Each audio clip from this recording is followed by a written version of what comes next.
Welcome back to day 2 of the APAICS Tech Summit. I'm Madeline Milka, President and CEO of APAICS, the Asian Pacific American Institute for Congressional Studies.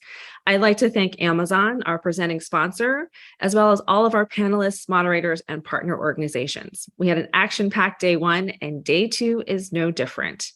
Our first speaker today is APAICS board member Krish Gupta. Krish is Senior Vice President for Litigation and Intellectual Property for Dell.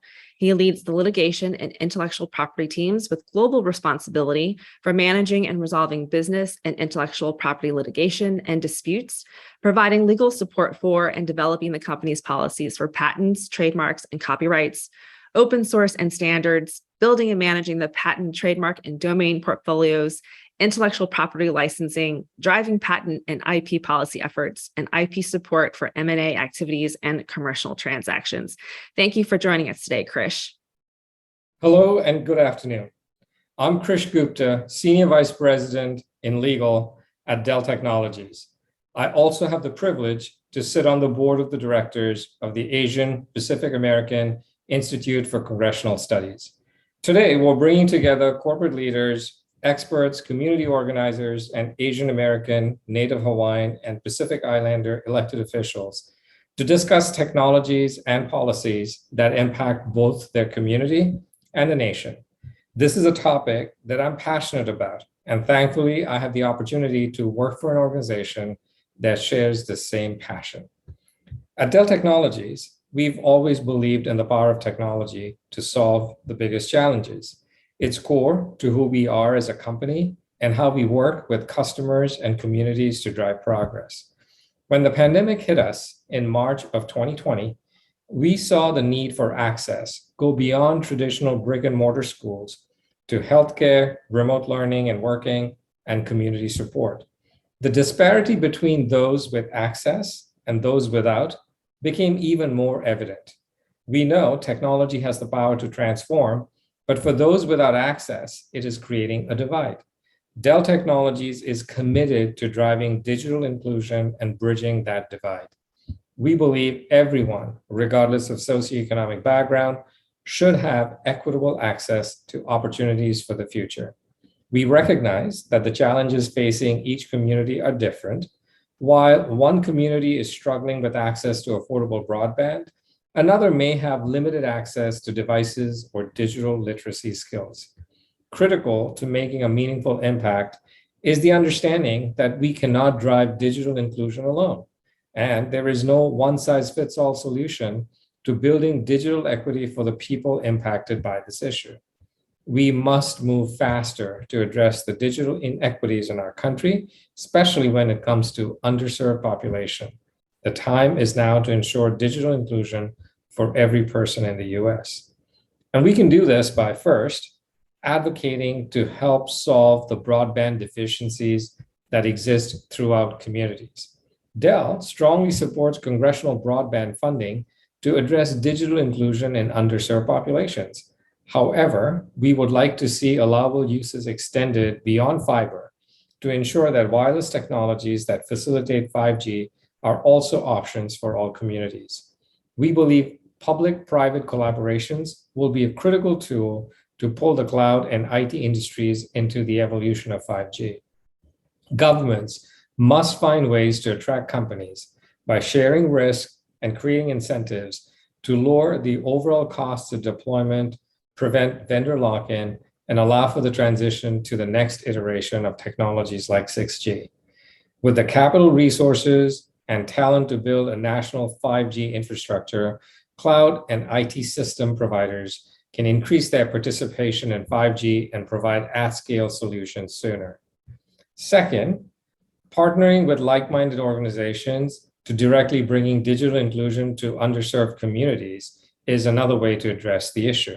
For example, last year, we partnered with AT&T and others to support connected learning centers, in which Dell contributed devices as part of the larger ecosystem to bring connectivity, skills, and devices to underserved communities across the nation. Third, we can solve the issue or address the issue by looking beyond the device and tools to ensure that every community has the skills to use them. For example, since its pilot in 2019, Dell's Student Tech Crew program has expanded tenfold, empowering students in underserved and underrepresented groups with skills, resources, and technology, as well as building a diverse talent pipeline in an increasingly digital world. The complementary program provides hands-on training and self-paced learning opportunities that arm students ages 13 to 18 with technology skills and future career opportunities. At Dell Technologies, we're committed to addressing digital inclusion and set a goal to impact 1 billion lives by 2030 by purposefully bringing our portfolio of products and services along with our people to drive digital inclusion and address the digital divide. Today, we have an opportunity to come together, put any differences aside, and instead merge our thoughts and ideas on how we can leverage technology to make a better community for us all. Thank you. Thank you again to Krish for those remarks. Our first panel today is Measuring Your ERG Impact. This panel will discuss various initiatives that can contribute to positive outcomes for companies, employees, and their communities. I'd like to introduce our moderator and APAICS board chair, Susan Jin Davis. Susan has 30 years of experience in the telecommunications, media, entertainment, and technology industries. She currently serves as Social Impact Officer for Al Roker Entertainment, a leading producer of TV, digital, branded programming, and entertainment. She's also an advisor for ALO Advisors, a consulting firm specializing in areas of sustainability, diversity, and corporate social responsibility. Welcome to Susan and our next group of panelists. Thank you, Madeline and APAICS for convening this summit. And I'm very pleased to be your moderator for this panel called Measuring Your ERG Impact. I'm Susan Jin Davis, Social Impact Officer for Al Roker Entertainment. Employee resource groups, or ERGs, are groups that are created by organizations to create safe spaces for people to convene around common interests. For example, there are ERGs for ANHPI employees at many companies. They're also an important tool that can be used to drive awareness and education around topics of diversity, equity, and inclusion. They're an important component of a company or organization's commitment to driving DEI inside and out of its doors. Now, increasingly, companies are using ERGs to retain and attract talented employees, to drive business value through employee engagement, and to offer business impacting initiatives and strengthening community ties. These ERGs are a critical business component of organizations and companies. Today, I'm very excited to convene a panel of tech company leaders who will help us learn about the various initiatives that can contribute to positive outcomes for companies, employees, customers, and communities. We're going to talk about how to really leverage ERGs to move the needle on socially impacting goals and to get your employees activated to bring their full selves to work. So let's get started. Let me introduce the panelists that we have today. We have Michael Chop, who is a conversational interaction designer and engineer at Apple. In addition, as the Asian Pacific at Apple Employee Resource Group co-chair, he helps bring the Asian American and Pacific Islander community together in awareness and connection. Welcome, Michael. Vanessa Chu leads the Employee Connections team at DoorDash. Her team uses design thinking to create large-scale employee programs that impact 15,000 plus employees. From employee resource groups to customer obsession programs like WeDash, she connects the heartbeat of the employee population to each other and to the business. Welcome, Vanessa. Alexandra Delarian serves as Vice President and Impact and Inclusion at Comcast Corporation, accountable for the employee engagement program portfolio, including volunteerism, employee giving, and board service engagement. In addition, she leads the Impact and Inclusion Technology Transformation, bringing innovative new technology solutions to the organization. We welcome you, Alex. And finally, we have Belinda Frazier, the head of culture and diversity for TikTok, North America, Latin America, and Australia. For more than a decade, she has driven work in the space of diversity and inclusion. Welcome, Belinda. So let's get started. Question number one. I'd like to go around and talk about your company's ERG program. Tell us about the role in your organization. How have these delivered value? And highlight some success stories and best practices for our audience today. Let's start with Belinda. Thank you, Susan. So when I think of our ERGs, their role is three. They have vast purposes as organizations, but for us, we focus on three things. They create community for our employees from that dimension of diversity, as well as their allies. They also provide cultural insights to the business. Oftentimes, it's important to really avoid cultural missteps when it comes to products or experiences or features, to have insight into that culture.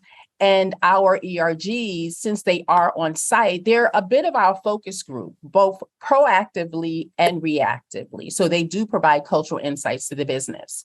They also amplify the voices of underrepresented groups on issues that are important to them. We saw that a lot in 2020 when everything happened, here in the United States. Our ERGs were really letting us know what was going on in app, what was going on in the community, and amplifying some of the concerns of the Black community in that particular instance. So those are three things that is really the role of the ERGs at TikTok. Thanks so much, Belinda.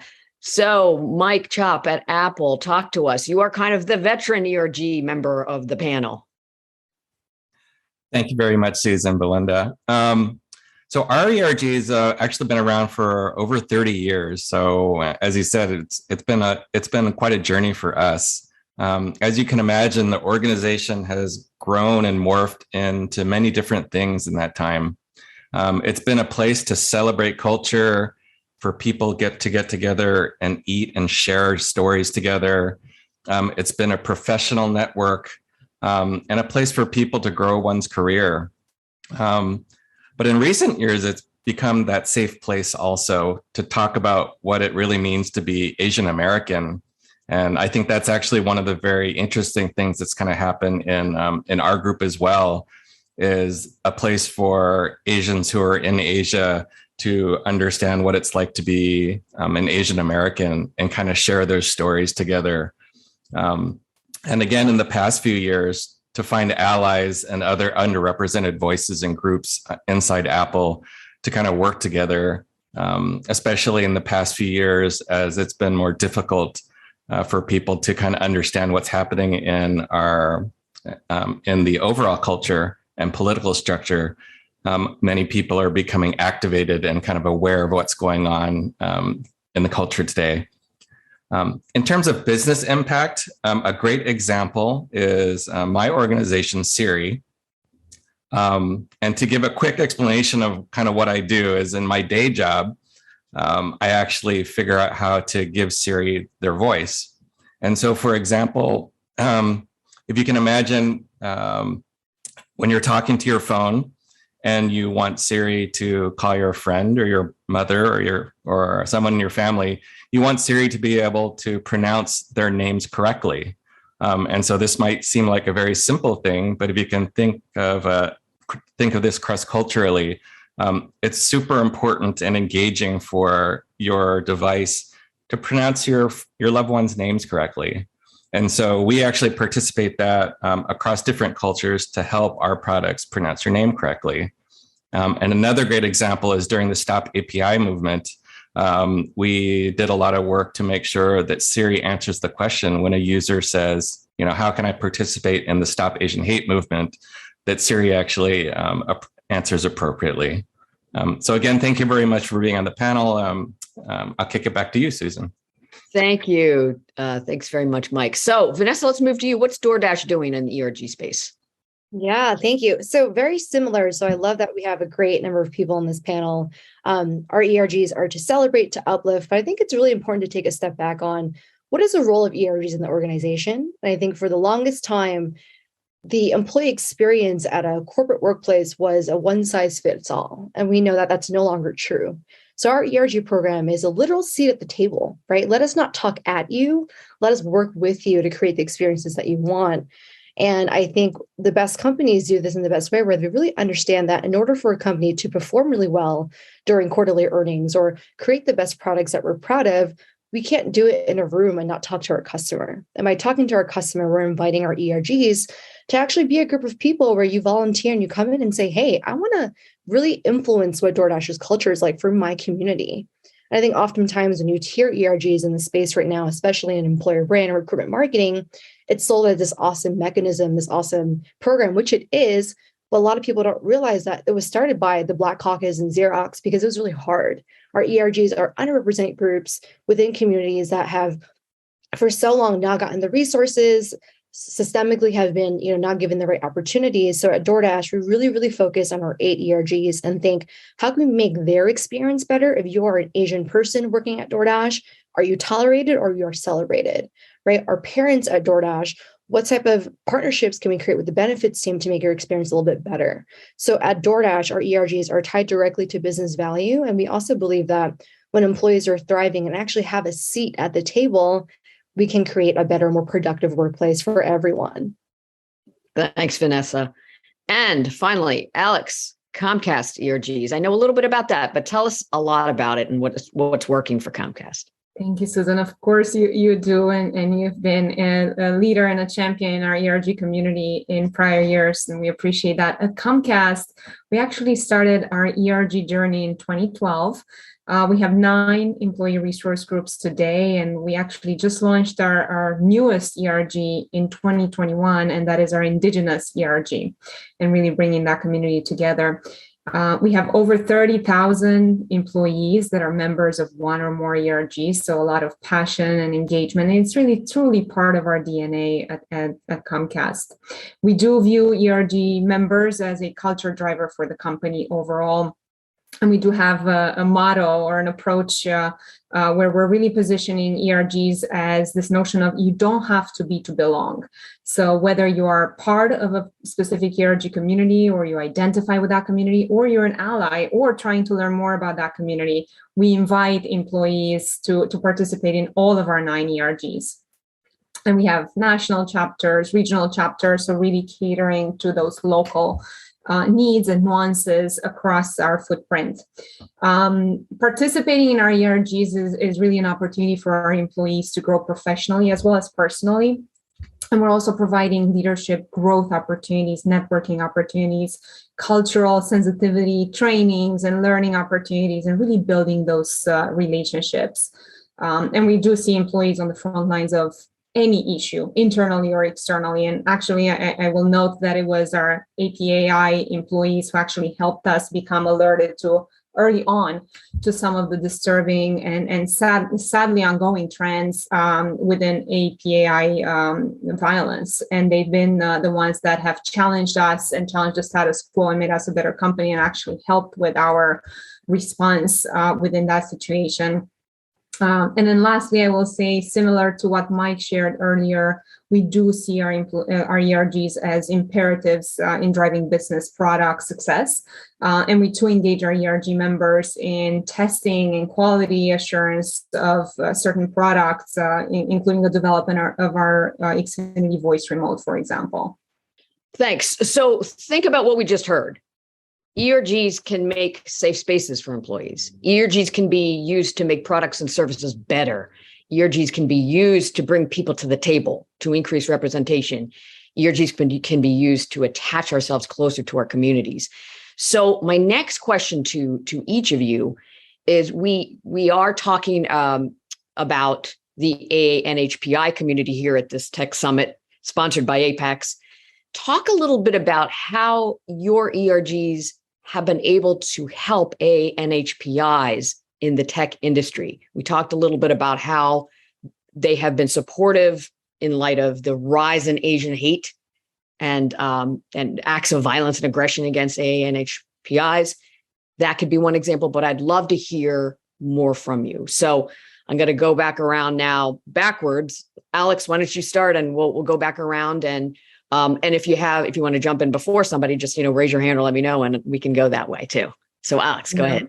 Absolutely. So as I mentioned earlier, our employees are on the front lines. They understand and they are tapped into the issues and concerns that are impacting their communities, both geographically, socially, culturally, you name it. So for us, it's really tapping into those conversations, hearing that feedback from our employees, having open conversations with them, and then taking action and making change based on that feedback that our employees provide to us. As we have navigated social justice conversations over the last 2 years, our ERG voices have been integral, and specifically our AAPI community, integral in some of the decisions we have made around programmatic strategy, investments, partnerships, etc. And we've actually stood up in 2021 a wonderful new governance structure, and really enabling employees via what we call the Elevate Fund, enabling our ERGs to create conversations, learning opportunities, events where they can better bring awareness, not just to the AAPI community, but to the broader employee resource group community and the broader company overall, internally and externally. And then I will also say that the approach that we have taken has always been to educate employees, bring awareness, but then also this ability to take action. So my team, as we mentioned earlier, also manages our matching gift program. So enabling our employees to donate to nonprofit organizations that they are passionate about. So we're always tying the conversation back to, okay, so now that we've brought awareness, now that we have engaged our employees in a learning education experience, what is it that they can take action on immediately, right? Really impacting those community organizations and nonprofit partners. So that is something that we have seen successful within the community. All right, Vanessa. I love this topic. Let me tell you why. You can't talk about the Asian American experience in America without talking about the idea of immigrant entrepreneurs. And that's why I'm so proud of DoorDash, because if you think about DoorDash, I know it's yummy things that pop up in your head. What we really want to do is connect the local business to your city, right? So when you're in LA, Seattle, or wherever you are, what are the mom and pop shops that aren't the big franchises that are serving you, that their whole paycheck from their restaurant is supporting 5 people or putting their kids through college, right? It actually goes back to our founding story where Tony, our CEO, immigrated from China and worked through his mom's kitchen, cleaning dishes, washing everything that's back of house because his mom couldn't get her medical license to operate in America. And from there, he saw, wow, there is such a gap where these immigrant businesses that might not have the tools to have people deliver their food and therefore missing out on all that income and all that money. So let me give you an example on how I was super proud of how our AAPI ERG directly partnered with our social impact strategy. So during our Immigrant Heritage Month, we partnered with Kiva to match loans up to $15,000 to only immigrant-owned businesses. And we drove those businesses to also participate in our Kitchens Without Borders program, which is a program that spotlights immigrants and refugee business owners and actually connects them with other merchants that are in the similar industry to share best practices and resources such as marketing and mentorship. We absolutely could not have done that with our AAPI ERG, because I know for me personally, the best spots that I know are mom and pop. They do not speak English. They do not even know what an ERG, let alone what a tech company even is. And our ERGs went out into the streets and say, Vanessa, we cannot move forward without this fund, without including these 10 or 15 local merchants in our city that really deserve the opportunity. So I think from an activism, social impact lens, our ERGs are the connector. We're the glue. And I talked about this earlier. We can't talk at people. We have to work with them, right? So ERGs are really activated in a way where they bring their own authentic experiences in ways that corporate companies can't really do that from 15,000 feet.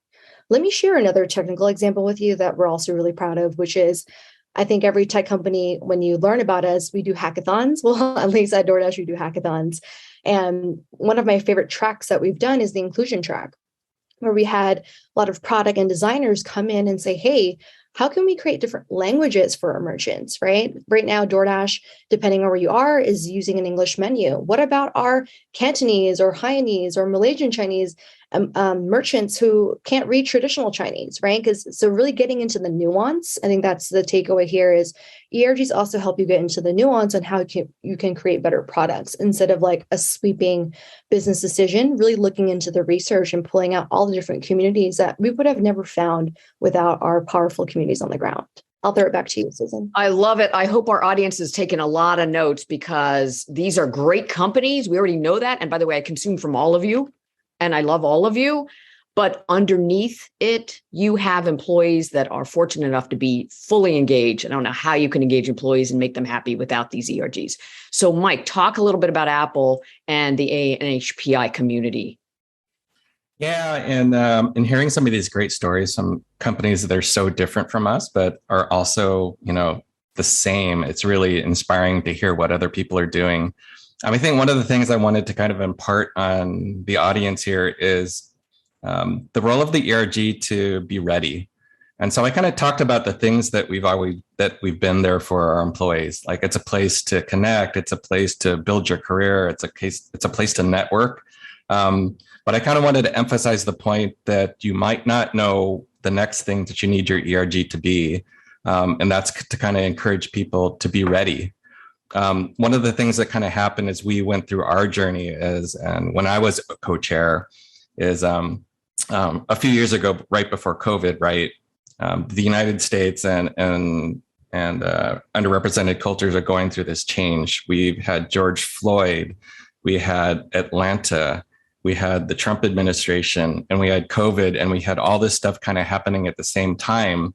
And quite honestly, we did not know that was going to be a need that our ERG needed to provide for our community. Coming right up to that point, leading up to it, we were a place for career development. We were a place for celebrations. We're really big in bringing people together for parties to eat and to celebrate Chinese New Year or Tet. And I kind of always had the feeling, I'm like, we needed to be more. We need to be ready for it. We just didn't know when it was going to happen. And then all of a sudden, a few years ago, it all happened at the same time. And to give you a specific example on kind of how that culminated, it really, our retail organization turns out really needed that place to come together and to talk and to really have a place to suss out what was happening to them. As you can imagine, we're a really big corporation. We're a really big tech company, but we also have this arm of people in our retail organization that is, right there, public facing. So we're hearing a lot of stories about what they were going through COVID, trying to figure out what it's meaning to go to work, what it meant to go into a store and do this during COVID, what it meant to deal with people as Asians were being attacked, trying to figure out how all this worked and providing a space and being ready to have these types of discussions and having the leadership and the trust and ability for us to provide these places for people to have those conversations was just a really inspiring and wonderful thing for our employees to have from the company and from our leadership to help them through those times. And so, again, just being ready and possibly not knowing what you need to provide and having the infrastructure and the support to do that was just very fulfilling. And I'm very proud to be a part of that. Thanks, Mike. And Belinda, I know that TikTok is new in the ERG space. You can talk about this aspirationally if you want, but what do you think are the opportunities to serve the ANHPI community through ERGs? Absolutely. As you know, TikTok is a young company and a young organization. We started launching our ERGs in 2021, and we have 5 of them. And I would say for us, relative to the ERGs, what it has been is education, education, education. They have educated the organization about the API lived experience. They were the first to let us know, similar to what my colleagues had mentioned, about what was going on with the API community around Stop Asian Hate. And they held us accountable. That was the thing that was so important, holding us accountable as an organization to not just sit by and do nothing while this was going on. So we leveraged, of course, the TikTok platform to amplify voices. We gave philanthropically. And they stayed with us to ensure that the organization was doing the right thing. Other things that our ERG has done is they have helped with mentorship with our intern program to ensure that the next generation of future employees, that they would have a place to land when they did come to TikTok from a full-time perspective. They have also ensured that the API community is celebrated 365, not just during API Heritage Month. They launched a speaker series in January to really break that mold of just celebrating during API Heritage Month. And they had programmatic elements over a whole week-long span called Arise of the Tiger. The name of the employee resource group is Arise, where they had speakers come in, they had creators come in to talk about the API community, to talk about wellness, to talk about professional development. So they are very, very active when it comes to building the competencies of the organization around the API community and ensuring that we are avoiding any cultural blind spots that may happen because we are totally informed. So definitely learning, definitely growing, definitely ensuring that philanthropically, that we are supporting those communities and that we are providing learning experiences to our leaders overall, while at the same time helping the next group of leaders coming into the organization from a mentorship perspective. I have to say, I'm incredibly inspired by these stories, and I thank the panelists for showing us the way when it comes to ERGs. I mean, think about it. We know from research, we know from our own experience that when we feel connected to each other, when we feel a sense of belonging, we're going to perform better. We're going to be more loyal to our company. We're going to want to do the best job we can. And if you have these ERGs, that is foundational for you to be ready, Mike, as you were mentioning, for whatever may come down the road, good or bad. My final area of inquiry is, I think we can all agree that we are forever changed by COVID. And there's a lot of return to work activity that is now happening among many different companies and organizations. People may be physically coming back to offices. Some people may be doing hybrid. Some people may be virtual or continue virtual. So talk a little bit about how ERGs can be leveraged in this new working environment that we're faced with. And if you don't exactly know, because I don't think any of us have the answers yet, I'd love to hear what your perspective is on how you'd like to see ERGs leveraged, because this is all new, I think, for all of us. So I'm just going to start pointing to people, and I'm going to point to Vanessa. Yeah, thank you, Susan. That's $1 million question, right? What are we going to do with this new hybrid work environment, if even? But what I would love to talk about actually is some of the pain points that I think the economy is facing and how ERGs can actually support that. I know that seems like a grand idea, but hear me out here. We're in the Great Awakening, which means more than ever, employees are quitting. Employees are either quitting their corporate jobs, they don't want to go to work anymore, or you have the other side of the population of employees needing to find jobs, and they want to find jobs where they're heard and they're celebrated, right? So when you think about ERGs, think of them as power levers, right? You can have a disengaged employee, a neutral employee, and an engaged employee. You want your employees to fall in the highly engaged section when you are running an organization and operating your business. When you think of all these amazing examples that Belinda gave and Mike and Alexandra gave, those employees, I guarantee you 90% of the time are probably highly engaged employees because they care about the company that they work for. So not only is this a way to combat that great resignation of, hey, if you work at our company, you get to talk about things that you would have never been able to work with in any other organization.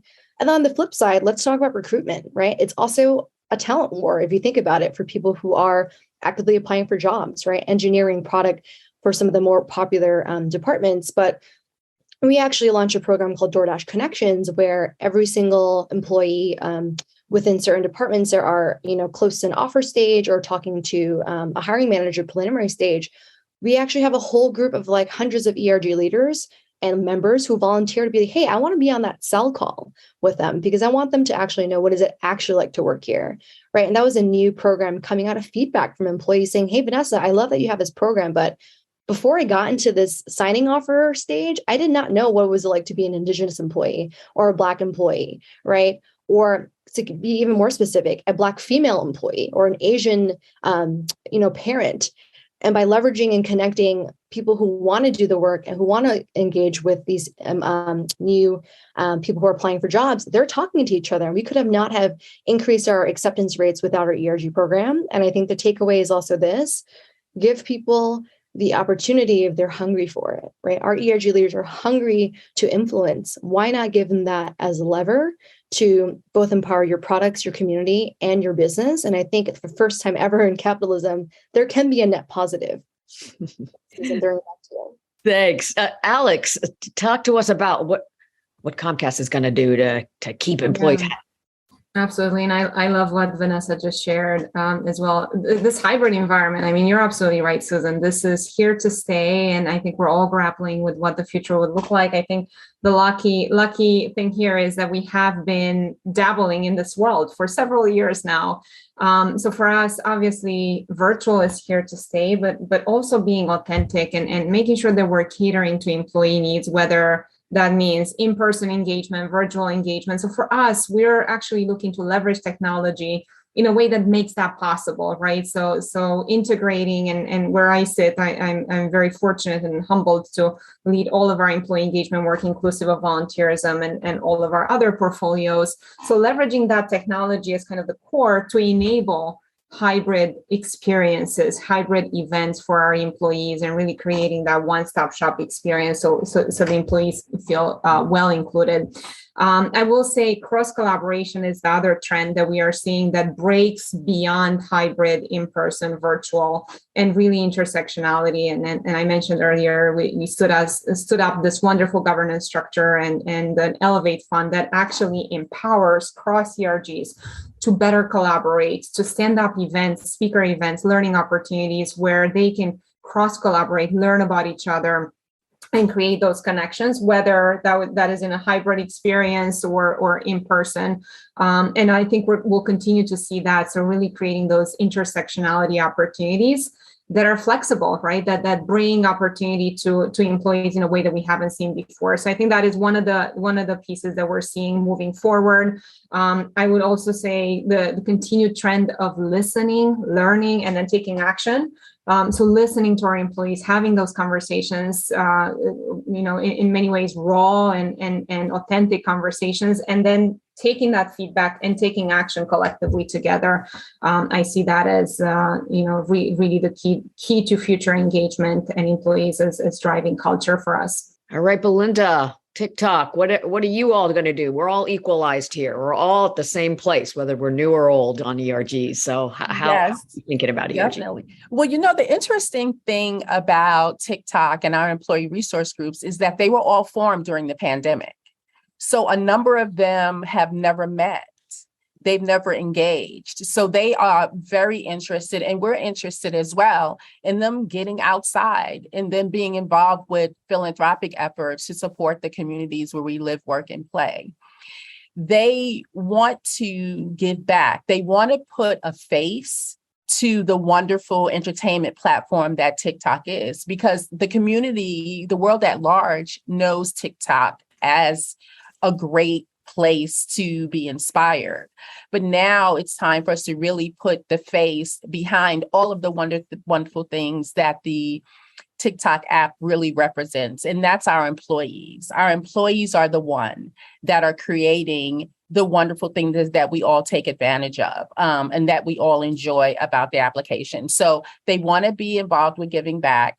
We want to leverage them for a lot of we already do, but in person, we want to be able to have our employee resource groups be involved with pipelining efforts, to be involved with recruitment, to go to conferences, for all of those things where they are interacting with our community overall. So that's something that they're eager to do. That's something that we want to be able to do and to provide to them as well. So very looking forward to that.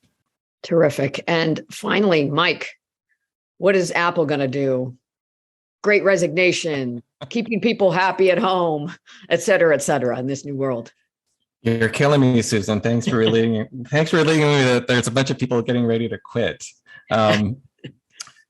It's really interesting, right? Return to work has been an issue for us, but the thing that we've kind of imparted on our community and to other communities inside Apple, it really is that, again, this is a point in time where it's up to us to figure it out. There's a cultural value that we have that now is the time to voice your opinion and be engaged. Our employees have a voice, and they have a connection through their executive sponsor. They have a seat at the table. ERGs are another place for employees to utilize for them to contribute to figuring out what that cultural value is. And right now that cultural value is moving around. And so it's kind of an amazing time for our employees and our members to give their opinions and try to formulate what that looks like. One of the things that I believe, and I think that it's a part of Apple, is that culture is an organization's biggest asset. It's what can change the world. It enables us to build products and develop ideas that enable us to change people's lives. And kind of taking little pieces and culture and the amazing things that everyone brings to the table contributes to that. And not only in our products, but it's going to be in what work culture looks like as we move into the near future. So I can't emphasize enough how much ERGs contribute to building culture and to adding to the DNA of our products. So in the remaining minutes that we have, I'm going to put a jump ball out there, but if you don't answer, I'm going to pick on people. So I just want to warn you. But I think the final area I'd love to hear you all talk about is this is maybe more like aspirational, is, we have a world now that is really hurting right outside our walls, even within our walls, our employees, and the humanity of our employees, I think we were able to kind of connect more with during our time away from the office. At least that's how I felt. But our communities are hurting. Talk a little bit about some ideas. And I know some of you have already said what you're doing in the community, but what would be the best thing you could use your ERGs for when we talk about sustainability, big S, right? The Sustainable Development Goals, solving the world's biggest problems. Talk a little bit about ERGs and the great power that we have there with our employees to do great things, amazing things, transformational things in the world outside our walls. And again, I'll let anyone jump in. And if you don't jump in, I will pick you. I'd love to jump in there if possible. I'd like to tie back to what Belinda said earlier, which is accountability. It's a hard pill to swallow. And I think the thing that we're talking about all this great work, but we're also all learning at the same time, right? If we think about DEI work, if you think about ERG work, 10, 20 years ago, it was all rooted in compliance. And now it's rooted in activism, right? So companies have to adjust to that. And I think the learning here is, in order to be better, it has to be a little painful, right? Think about working out at the gym, building a muscle, right? You're going to have to be really, really sore. And I think the way that the ERGs have done this is they've held companies accountable, where you actually can use that crisis as a dialogue for education, as a dialogue to build diversity, inclusion, literacy, right? To put everyone on a path of actually thinking about, what does diversity mean to you? This big buzzword right now, what does it actually mean to you for an organization? I'll give you an example. During the rise of Asian hate early on, it was paralyzing, right? Managers would reach out to HR teams saying, Vanessa, what do we do? What do we say? And there was no blueprint. And as a company, we decided to speak up on it and send an email out to all the directors, all the VPs, all the people managers, and said, hey, here are the 6 things you can do. And some of it is actually addressing the elephant in the room and pulling your employees and saying, hey, I acknowledge what's happening in the world right now. You don't have to respond right now, but here's how I can support you, right? Putting a pause to the business. Can we redistribute work labor to people who are more bearable to handle some of this work? And I think what we learned was, in times of crisis, it's very, very uncomfortable. But once the company as a whole goes through that exercise together, unfortunately, by the time the next incident happens, managers are super prepared. Leaders are super prepared, where they actually have reached out to me and said, Vanessa, I've actually canceled meetings for 3 days, right? And what I can do most in the workplace is do that. But my employees have come to me and said, wow, like I was never comfortable as a person in that community coming to my boss saying I don't want to work, but you've actually done that proactively. So I think that's like the 1% little way that ERGs can kind of disrupt the flow of the business and actually be a little bit more human and teach our leaders, our managers, so many people how to react to their employees. But it's still a learning journey. And I can't say that we've nailed it, to be honest. But that's just some of the things that I am proud of the 1% better things that we're doing. Thank you. Disruption. Love it. Who wants to go next or be called on? Alex. Yeah, I'm happy to. And as I mentioned earlier, I mean, our ERGs are on the front lines of any social or local issue that might be happening, any concern. So they are plugged in. So for us, it's really about listening, having that conversation, having that authentic conversation, and then challenging the status quo. And it's a little bit of what Belinda shared earlier as well, holding us collectively accountable because we are all one, right? All trying to lead in the same direction here. And for us, we stood up a governance structure where we've employed some of the most senior business leaders within the company as national champions within each of our ERGs. So there's that collective partnership where the business is listening. Business leads are listening to our ERG concerns, feedback, recommendations, and then making that decision together, right? Collaborating and making a decision together that works for the good of the community, the good of our employee sentiment, and the good of the business. And it's really that trifecta conversation and making sure that it's authentic to us as a brand, us as a community.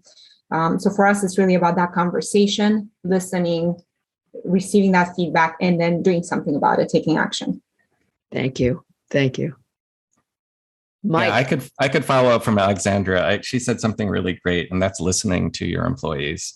And I think one of the last thing I kind of wanted to impart on people is that as leaders, we might not know what the next best thing is, but to challenge our employees, not only ICs, but challenge managers, challenge executives to think about what's the next thing. To really think about what's the next thing that ERGs can help come up with, what are ideas that they can bring to business, and kind of use them almost as a business unit. It's not only this place where people get together and celebrate or get together to resolve the issues in their community, but it's a great resource to go to figure out how to inject those ideas into the business. And I can't really emphasize enough on how many great ideas and great initiatives and just crazy whiteboard stuff that people come up with, propose to leadership, and it becomes, something great. So I just wanted to applaud everybody for the great ideas I'm hearing here, because I'm going to take a lot of them to my ERG and try to implement them there as well. So thank you. Thanks, Mike. Belinda, bring us home on this one. Yeah, absolutely. Vanessa said something that really resonated with me, and it was something that our ERGs really made sure, our API ERG really made sure broke through. And that was, don't put us in a box. Don't stereotype us. We're going to give you the real. We have challenges just like every other community. Treat us as individuals and know that we are definitely here with you as an organization, but you have to understand that we're real people. And that has really shown through in terms of amplifying their voices, breaking all the myths in terms of perception that anyone in the company may have had about the community. And I think that has really just broadened their exposure and allowed the organization to leverage the insights that they have provided to be better, to bring to our diversity task force, which is a platform that we have really formed to be that bridge between our employee base as well as our entertainment platform, TikTok. So I think the realism that our employees in our API Arise ERG has brought to us has really been an awakening for the organization relative to the API community overall. So I think bringing us to real has really helped us in that way. Well, I don't know. I know that the audience is feeling the way I do right now, which is like, there's just like just a million light bulbs going off right now. And I'm incredibly inspired by what I heard. If you do not have an ERG, run, do not walk to the drawing board and begin to plan to create one. You have just heard why ERGs are not just great diversity, equity, and inclusion tools, but they are good for business. They make companies great. And I know that every time that I am on Comcast internet service using my Apple products to order something on DoorDash and to make a video badly on TikTok, I'm going to be remembering that these are companies that are not just leading tech, but they're leading in what they're doing for people and for communities. So I want to thank each and every one of you for a stellar amount of information and learning that I had. And I want to thank APAICS for convening us together and wish you all very well in your ERG journeys. Thank you.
Hi, everyone, and welcome back to the 2022 APAICS Tech Summit. For our next segment, we are honored to be joined by Ambassador Catherine Tai for a fireside chat.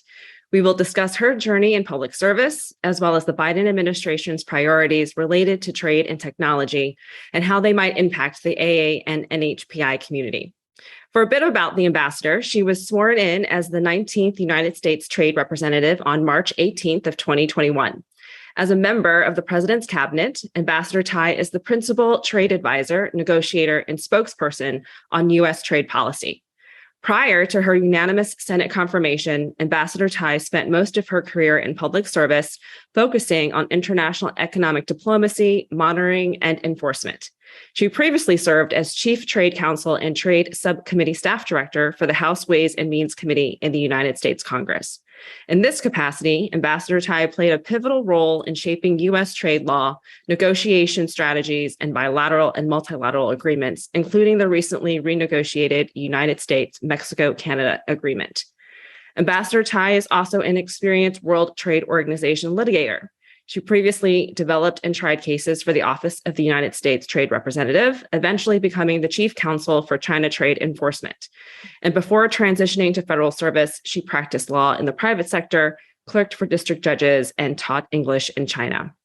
Ambassador Tai earned a Bachelor of Arts degree in history from Yale University and a Juris Doctorate from Harvard Law School. She is also fluent in Mandarin. Please give a warm APAICS welcome to Ambassador Catherine Tai. Thank you so much for joining us today, Ambassador. Well, it's great to be with you, Madeline. So APAICS was created by Secretary Norman Y. Mineta.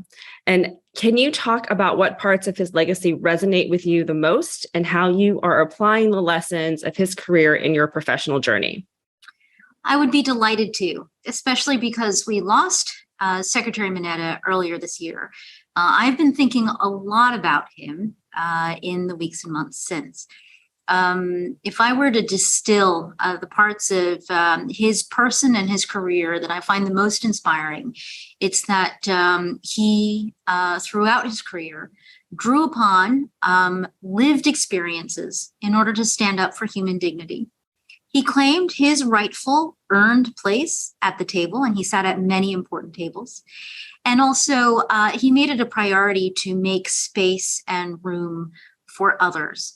And I think that all of these aspects of Secretary Mineta's legacy come together in a story that many people tell about him, which is that after serving as mayor and serving as a member of Congress, he was President Clinton's Secretary of Commerce, and then worked for President Bush as his Secretary of Transportation, and he was the sitting U.S. Secretary of Transportation on September 11th.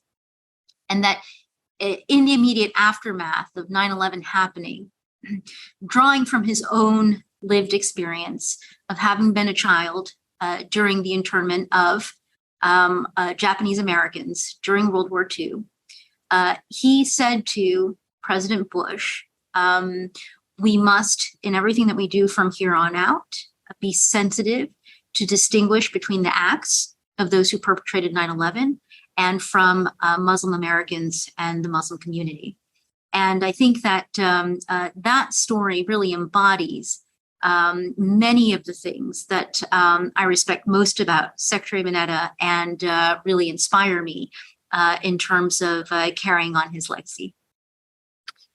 Thank you so much for sharing that. And, you know, the Secretary Mineta was such an icon within our community, having served as the first Asian American on the cabinet.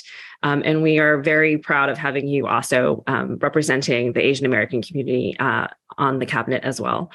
You are also historically known for the fact that you are the first woman of color confirmed to serve as United States Trade Representative. Why should the next generation of leaders, and particularly AA and NHPI leaders, pursue a career in economics and trade policy? Well, the first reason is because it can be a little lonely for me. So the more of us that there are, the more fun it will be. But, you know, seriously, I think that once again, you know, if I look at the career of Norm Mineta, he was the first in so many different ways. When he was in Congress, he founded CAPAC, he founded APAICS, he cleared the way for those of us who are coming after him. And in many ways, I hope that for Asian Americans, for women and women of color, you see that it's being done. And frankly, I feel deeply about this, that the more of us that there are serving in our government, serving at these levels in our government, the better we are as a country, and certainly the better we perform as a government. So, selfishly, it's to expand the community from where I sit, but also I think that truly, patriotically, in terms of public service, the more that our levels of government look like America, the better America is. I can't agree with you more. The administration's focus is on advancing inclusive, worker-centered trade policy. How does this differ from previous approaches? And how do you envision realizing this value? Well, it's really interesting because when you talk to people about trade, my family members, for example, they don't often track what it is that takes up all my time every day. Today, I think it's a bit different. Trade has been very front and center in the national conversation, the national economic conversation. But President Biden has asked us to implement and formulate a worker-centered trade policy. And part of the design of this, and part of why I think what he's asked for is brilliant, is no one's ever really talked about trade policies being worker-centered before. We are trying to put in place, a disruptive approach, something that is different from the past, because we would like for our trade policies to be better, to better serve the interests of all Americans, and to really focus on how trade policy should benefit not just our trade flows, not just our trade balance or our economic sectors, but really how trade policy can operate as part of our economic policy toolbox to benefit regular people, to benefit our workers, to benefit our communities. Part of what we're doing here at USTR in furtherance of this innovation is USTRs, the U.S. trade representatives, and officials who work at this agency. We spend a lot of our time traveling. Most of our travel is international. We show up in places like Geneva, where the World Trade Organization is. We show up in countries that are hosting the Asia-Pacific Economic Cooperation every year. We show up to have trade negotiations with other countries, and those are all outside of the borders of the United States. But it's in our name. We are the Office of the U.S. Trade Representative. So what we're doing in all of these international meetings and negotiations and enforcement proceedings is we are representing the interests of the United States, not just one part of the United States, not just one set of stakeholders, but the entire United States economy. And so what we are doing in our time here in the Biden administration is we have tasked ourselves also to leave Washington and to travel the country, to travel out across the United States to meet American workers, the American people, where they live and where they work, where they raise their families and where they work. And the whole point of this partially is to let people know that we exist, because we're a small but mighty agency, to let them know what we do. And then for our purposes, to connect with people and communities and stakeholders directly so that they can tell us what their interests are, so that that will inform the work that we do when we are in these international forums. And I think that that really is different from what USTR has done in the past. And again, it is about representing America and also ensuring that we are representing our democratic principles. We are here to further the interests of all Americans. Well, that sounds like a much more holistic approach to trade, which I don't think most people ever think about. So thank you so much for sharing that with us. Can you share more about your work as co-chair of the White House Initiative on Asian Americans, Native Hawaiians, and Pacific Islanders, and what issue areas the initiative is focused on? I would love to do that. So Secretary Becerra and I are co-chairs of the White House Initiative. We are also co-chairs of the President's Advisory Commission on Asian Americans, Native Hawaiians, and Pacific Islanders.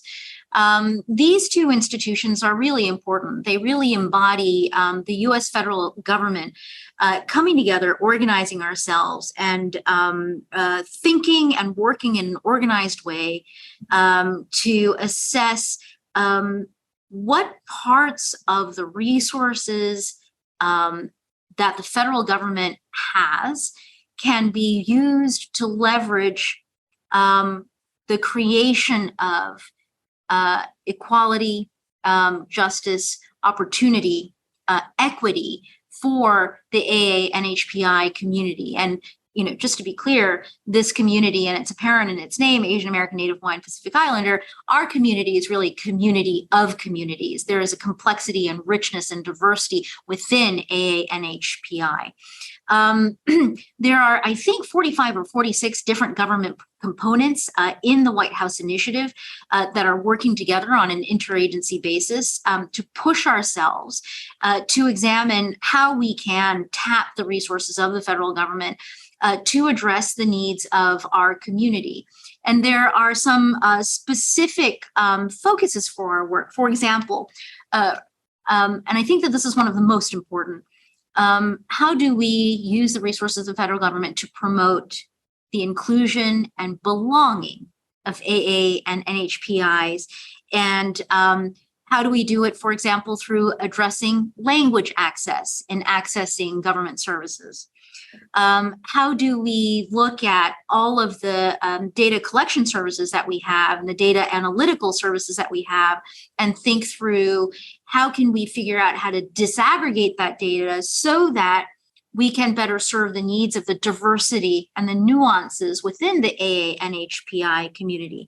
Anti-Asian hate, discrimination, bias, which can always be present and a problem, are particularly accentuated right now as we are still struggling through our recovery from the COVID pandemic. We know that there have been particular spikes, and there are a lot of AA-NHPI community members who feel less safe today living our lives in America than we have in the past. That is another area for us to focus. Health equity as well. I know recently there was a report that came out, I believe it was the CDC, talking about decreases in life expectancy here in the United States. And the report also talks about those decreases as they impact specific racial and ethnic communities within the United States. And we see that those impacts have been different for different communities. And they have been quite significant for the AA-NHPI communities. And that is another area where I think that it is really important and valuable for us to go through this process. So those are a couple of the examples. The process is a very robust one that the initiative has. It is always ongoing. There's always work that is being done. But there also are a lot of opportunities designed for members of our community to feed in your input, your feedback, your voices to be heard. And I encourage everyone to participate in the opportunities that we've created to be heard, because it really is through this back and forth that we are going to be able to make the progress that we need to.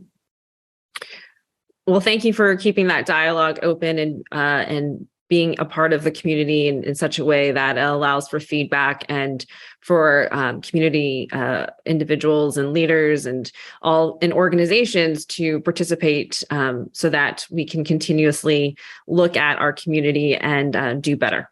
So thank you very much for providing that opportunity. The APAICS Tech Summit, which we're so delighted to have you join us in this capacity, we're focused on tech issues that affect the AA-NHPI community and the nation at large. How does the Biden administration's trade agenda factor into this? And what are the most pressing technology issues in trade that you are focused on? Sure. So technology is everywhere. And Madeline, our ability to have this conversation in this format is thanks to technology and digitalization that's impacted all of our lives and just made possible things that were not possible before. It's a really wonderful thing. It's also a complicated thing. And through the lens of trade and economics, one of the dynamics that we're very conscious of is we have lots of international trade rules that were fashioned really several decades ago. And they're really focused on rules that apply to trade in goods, the things that we trade across borders, and also trade in services, which, tourism is a service, and the things that we can't touch that cross borders as well. If you look at the world we live in today, the way that our economy works, the way that we conduct our lives, so much of it is online. So much of it is through a technological interface. I even have air conditioning units now that are smart and that you can control remotely and can kind of regulate themselves. So we're just living in a world that in the past felt very futuristic to us, but is actually the world of today. The fact of the matter is that our trade rules haven't really kept up. And I know that our domestic regulations are also trying to keep pace with where our economy and where our reality is today. So I think that this is one of the areas that is really cutting edge and really important for us to engage with our trading partners. And we are having intensified conversations around digital trade rules with the countries in the Indo-Pacific. Now, there are 14 that are participating. Also in the Trade and Technology Council, which is something that we do with the Europeans. And in almost every one of our relationships, in our trading relationships, digital issues and technology issues come up regularly. One of the things that we are very conscious of in the spirit of the worker-centered trade policy is as we are creating rules here, as we are engaging with our partners, how do we do it in the most holistic way possible? How do we try to take the blinders off and make sure that we are sensitive to and carrying out the interests of not just our tech companies, but also our consumers, our users, our content creators, our workers, every one of us that comes into contact with the digital economy, which frankly these days is the entire economy.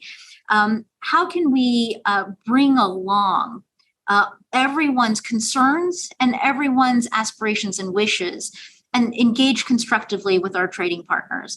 I think that this will be an iterative process.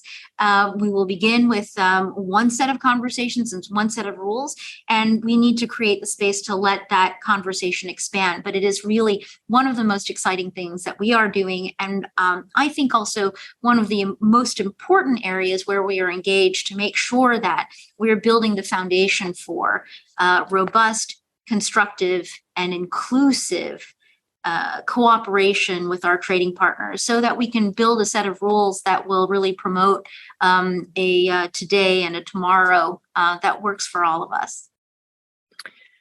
Well, thank you, Ambassador Tai. Unfortunately, we are out of time. We thoroughly have enjoyed having this conversation with you. Appreciate all of your leadership and work. And thank you to all of our participants for joining us today. Thank you so much, Madeline, and thanks to everyone.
Welcome back to the 2022 APAICS Tech Summit. I'd like to introduce our next speaker, U.S. Representative Kai Kahele. Congressman Kahele is serving his first term in Congress, and he represents Hawaii's 2nd Congressional District. He also serves on 2 House committees, Transportation and Infrastructure Committee and the Armed Services Committee. Congressman Kahele is a combat veteran, pilot, and a commissioned officer in the Hawaii Air National Guard, U.S. Air Force, where he continues to serve as a lieutenant colonel at Hickam Air Force Base. He served in Iraq and Afghanistan in support of Operation Enduring Freedom and Operation Iraqi Freedom. Please welcome Congressman Kahele. Aloha kako. This is Congressman Kai Kahele representing Hawaii's 2nd Congressional District, and I'm thrilled to join all of you for the 2022 Asian Pacific American Institute for Congressional Studies Tech Summit. I would like to begin by giving thanks to APAICS President and CEO Madeline Milka, her entire team, and everyone who has contributed in helping this event come to fruition. Technology, as we have all seen in the past couple of years, has given us the wonderful ability to interact with one another, reach across hundreds and thousands of miles, to coordinate and collaborate regardless of differing time zones, and has created international communities and connections to last lifetimes. It helps us stay in touch with family members and good friends, and has educated us about things that we could only otherwise dream of learning about, all at the touch of our fingertips. In regards to social and political change, technology is unprecedented with its ability to unite people of all backgrounds, garner support for common causes, and inspire individuals to become more involved with their government at both the local and federal levels. However, with the emergence of ever-developing and intertwined technological world, we are also put at risk to online disinformation. Inaccurate and harmful content has the capacity to create a barrier between communities and polarized social and political spectrums. As a result, issue areas like the COVID-19 pandemic, election security, and environmental change are all vulnerable to the ravages of misinformation. The misuse of social media and technology indicates to us that companies like Facebook and Twitter must be held accountable to regulate the harmful effects that they have created by misleading information that separates and divides our country, especially narratives that perpetuate violence aimed at the Asian American, Native Hawaiian, and Pacific Islander community. This is why conversations about technology and social media must take place within our schools, institutions, and in forums like this panel. When used correctly and responsibly, we can use technology to inspire us to be stronger, to stand alongside one another, and to empower us with the resources to protect the Asian American, Native Hawaiian, and Pacific Islander communities. Mahalo nui loa for having me here today. It is a great honor to work alongside leaders at the AA and HPI level and to continue the incredible work and conversation with APAICS. Mahalo. Thank you for your remarks, Congressman Kahele. Our next panel today is how technology affects social change. In this session, experts will explore the effects of technology on society and how it can be used to raise awareness and foster tangible change. Our moderator for this discussion is Sonal Shah, who is currently serving as Interim Executive Vice President, Worldwide Network Advancement for United Way Worldwide. Ms. Shah is a global leader on social impact and innovation. She has started and led social impact efforts in academia, government, and the private and philanthropy sectors for more than 25 years. Most recently, she founded and led the Asian American Foundation, raising over $1 billion, the largest philanthropic effort serving the Asian American community.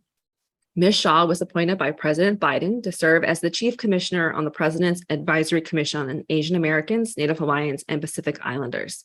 She also serves on the Homeland Security Advisory Council. Please welcome Sonal. Well, thank you, Madeline, and thank you, APAICS, for all of the great work that you continue to do. And really, this is such an important topic that you've taken on at the Tech Summit on how technology affects social change. As we all know, it has both pros and cons, and this panel will be discussing both the pros and cons of it and looking forward to hearing our great panel talk through this. Let me introduce each of our panelists, and then we'll get started. Again, good and bad, we want to be able to talk about it all. So I'm going to start with our first question on how have you seen technology contribute to social change in your areas of expertise and the work you do. Jenny, I'm going to start with you with what you're doing at AAJC, Asian Americans Advancing Justice, and tell us how you're using it and how you're seeing technology contribute to social change in your area. Sure. Thanks, Sonal. And yeah, I just wanted to start out by thanking Tanya and the rest of the APAICS team for pulling this summit together. I'm really interested to hear from the other panelists and just have a good conversation about a really important topic. So yeah, in terms of how technology contributes to the work that I do and mis and disinformation, the answer is kind of complex, right? So technology has really uniquely shaped how our communities have consumed information and communicated with another in recent history, and that it's done a really good job of connecting our communities and especially making it easier to communicate with people living in other parts of the world, but it's also created challenges. So one example of that is the app WeChat, right? So for those unfamiliar, it's a messaging app commonly used by members of the Chinese American diaspora to communicate with people living back in China and also used in China itself. So I like to think of it as almost Venmo, Facebook, and iMessage all rolled into one. You can use it to pay people, to post pictures, to talk to one another. And it's really changed how members of the community communicate with one another. Just thinking about how when I was a kid, communicating and calling my grandparents back home, right, you'd have to call a number on the back of a plastic card and listen to a robotic message tell you how many minutes you had left, and then go through and call the number and think about how many minutes you have and try to keep your conversation short because it was expensive. With something like WeChat and an app like that, where you can just through the click of a button call someone, it's really revolutionized how communication happens, right? But the converse of that is it's also created lots of challenges, especially with mis and disinformation, because unfortunately the app is designed in a way that really makes it a perfect vector for falsehoods and mis and disinformation to thrive. And I'm sure Cynthia will talk more to that during her remarks. But yeah, so ultimately mis and disinformation and media manipulation is something that's been around for centuries, but the advent of technology and platforms and technologies have just changed the scale of the problem. And in a lot of senses, information overload makes it harder for people to discern fact from fiction. And then converse to that, information vacuums also create openings for falsehoods to thrive as well. We've also seen how falsehoods can be personalized and then amplified, as in the case with instances of election manipulation. We saw that in 2016 and 2020, and we'll unfortunately also see it again with this election cycle. So we often like to think of technology not as the root cause of this problem, right? Because it's been around for a very long time, but it serves almost as an accelerant of sorts and is just really fanning the flames of something that's already that's been festering for a long time. And Jenny, can I just follow up here for a second, which is how has that changed sort of what you all have had to do at AAJC with how technology is being used? How have y'all been dealing with it at AAJC? Yeah, so we focused a good portion of our mis and disinformation work on working with platforms to change how mis and disinformation is spread, and working to push for things like algorithmic changes and more language transparency and parity with how, for example, how regulations are enforced, right? We've often seen how on a platform like Facebook, for example, mis and disinformation is allowed to spread more readily in languages other than English, just given how the content moderation mechanisms work. So ultimately, we've obviously with something like mis and disinformation, it's a very technology focused issue, right? So a lot of our work designed to combat it harkens back to working with the platforms and working with working to tackle kind of the end aspect of it, which is the technology, but while ultimately also working on tackling the root cause, which is of course more community centered and more focused on working on things like media literacy and civic engagement and focusing more on the people and ultimately those who are consuming the information itself. So we like to not think of it as only focusing on technology-based solutions in isolation, but working to use them as part of a larger community-based interventions. Fantastic. Thank you. Eileen, this is not new to ADL. Misinformation, disinformation, technology, everything I think Jenny has said very much applies to a lot of the work you all have been doing at ADL. Would love to hear from you all how it has affected your work and how you approach it. Sure. First, thank you so much, APAICS and Sonal, for inviting me here. And I'm looking so much forward to this conversation. So just very briefly, by way of introduction, the ADL, the Anti-Defamation League, was started in 1913 in an era of rising racism and anti-Semitism. And its mission is to stop the defamation of the Jewish people and to seek justice and fair treatment to all. Democracy initiatives, which I oversee, our work on that is new this year at ADL. And the reason why, and I'll just say a couple words about that and then go into how it intersects with what we're talking about with technology. But the reason why we took on this new focus is that the threat to democracy now is greater than most experts across the world and the United States agree is greater than at any time since the beginning of the Civil War. And the threat of political violence is really high. And the biggest predictor of political violence is not what you might think here, such as income inequality or many other things, but it's actually whether there's ethno-nationalist divides based on identity, based on religion, ethnicity, and race, for example. So there are many reasons why we're at a crossroads in terms of the threat to democracy. Some have been going on for decades, some are more recent.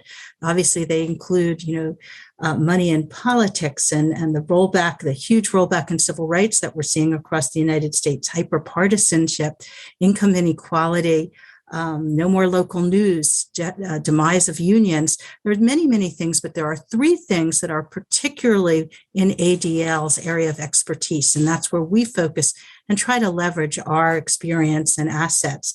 And one is the mainstreaming and normalizing of extremism, where once fringe ideologies and movements such as white supremacy and anti-government and sovereign citizen organizations, those ideologies and their adherents are becoming mainstreamed, normalized, and localized. Second is the surge in anti-Semitism and other identity-based hate. In 2021, there were more anti-Semitic incidents, by which we mean assault, harassment, or vandalism, than at any other time since ADL started keeping track in 1979. And as I'll mention in a moment, the biggest and sharpest increase in hate online targeted the Asian American and Pacific Islander community. So there's that surge in anti-Semitism, the mainstream of extremism. And the third thing is what we're talking about here also, which is the spread of online hate. Unprecedented viral channels that, as Jenny said, really act as accelerants. And this is something relatively new.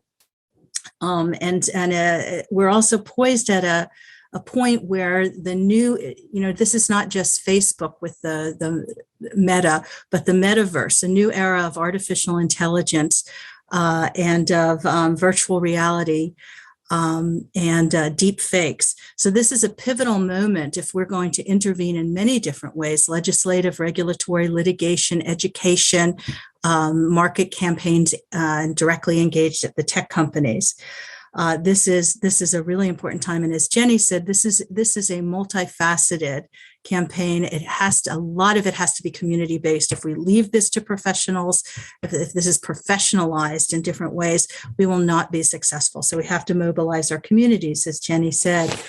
I hope to have a chance a little bit later on to talk about some of the good things and how we use tech and this stuff, but I'm going to, if you'll bear with me, just say a few things that are on the sobering side, because I want to give some figures from ADL's recent online hate and harassment survey. This is a nationally representative survey that we conduct every year, and it looks at hate-based harassment, which has held steady for some years, marginal marginalized groups, identity groups. 65% of folks who identify as a marginalized or vulnerable group, one or more, say that they have been subjected to online hate and harassment.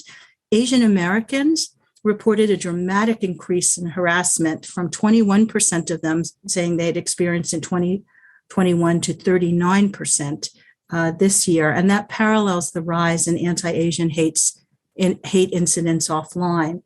And this increase also follows a spike in the previous year of severe harassment, by which I mean physical threats, sustained harassment, stalking, sexual harassment, doxing, or swatting targeting Asian Americans. 17% of our nationally representative sampling of Asian Americans said they had experienced that kind of severe online harassment in 2021, 17% in 2021, up from 11% in 2020. So in 2022, Asian Americans were also more likely than non-Asian Americans to report experiencing sustained harassment. So the group that's particularly the focus of APAICS is the group that is having the steepest rise in targeting online based on our surveys. Eileen, thank you. And that is very sobering. I think having those statistics and having that data is, it's much more a human perspective to this also, like what are communities feeling every day and how they're feeling it and experiencing it. So thank you for that. I want to shift a little bit. Like I think both Eileen and Jenny have given us such a sobering perspective of what technology can do if not used well. But at the same time, there are many things that technology has also opened up. It's opened up our ability to hear stories more effectively. It's opened up our ability to find places we might want to live in a different way. So I think it's sort of also opened up an opportunity. And so I want to ask our two other guests, Nyana and Greg, a little bit about sort of how has technology also been leveraged for social good? What are you seeing? And I know, Eileen, you referenced to this in the work that you're doing, but I think I also would like to hear from our two colleagues. Nyana, can I start with you? Tell us a little bit about how Airbnb has leveraged technology and what it has meant for the community and from a social impact perspective. Thanks, Sonal, and thanks to APAICS team for having us here. Before I dive in, let me share a brief intro to Airbnb. We are a global platform helping travelers connect with hosts who offer unique stays and experiences. So today, there are over 4 million hosts on the platform who have welcomed more than 1 billion guest arrivals in almost every country across the globe. So by the very nature of the platform, we have seen Airbnb playing a key role in helping build connection between strangers across all kinds of man-made boundaries, be it nationalities, languages, gender, or race and class. But at the same time, when you bring people who are not familiar with each other together, there are also some challenges that comes along with it. So as a platform, we have seen instances of discrimination faced by guests based on their race or other features. And there has been a very strong response from Airbnb as well in terms of a community commitment that requires that every user of the platform should agree to respect and treat everyone equally, regardless of any of their other background or features. There has been a lot of collaboration with nonprofit organizations and a whole range of stakeholders to address some of the challenges that Eileen has mentioned, Jenny has mentioned, that comes from platforms bringing people together. But for today, I would like to focus on, like you said, Sonal, two areas where we have seen Airbnb as a platform being leveraged as a tool for social good by our host and guest. So the first thing, and where we have also then, as a platform, we have seen the results from that. We have invested deliberately to support those efforts as well. And the first of them is in the area of response to natural and man-made disasters. As we all know, shelter is a basic human need that is often impacted first when it comes to unexpected natural disasters and other humanitarian crises. And since 2012, Airbnb and later Airbnb.org, which is our 501c3 nonprofit launched in 2017, we have been working to provide free temporary stays to people in times of need. And like we all know, that need has recently been amplified by two global crises. When the Taliban took over Afghanistan in 2021, it brought over 76,000 Afghan refugees to the US. temporary housing has been critical to ease their transition out of military bases and into new communities. And earlier this year, Russia's invasion of Ukraine created a massive humanitarian crisis, which brought, I believe, more than 7 million Ukraine refugees across the border. So in response, Airbnb.org committed to provide free temporary housing for 20,000 Afghan refugees and up to 100,000 refugees fleeing Ukraine. I'm very proud to say that so far, Airbnb.org has helped provide stays to more than 26,000 Afghan refugees and already hit the goal of providing housing for almost 100,000 refugees fleeing Ukraine. So this is one area where we have seen that, it's our host and guest coming together and making this whole magic happen.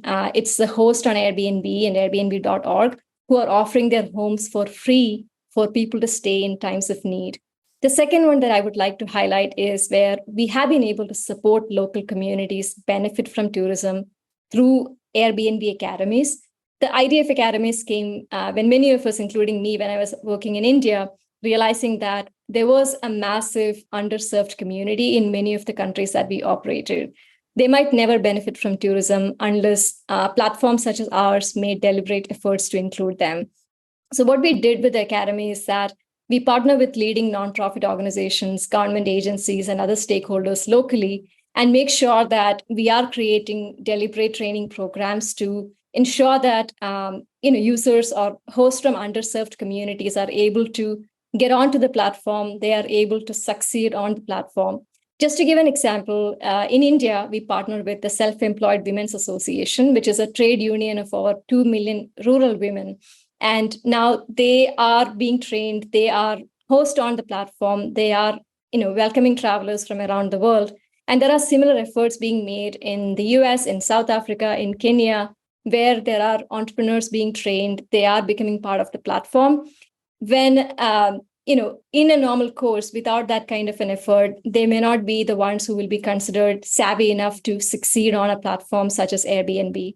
So I would stop here just to highlight the fact that, technology has a role as a tool for social good. There are ways in which we can co-create a lot of opportunities for communities that are sometimes most disadvantaged by technology itself. Thank you.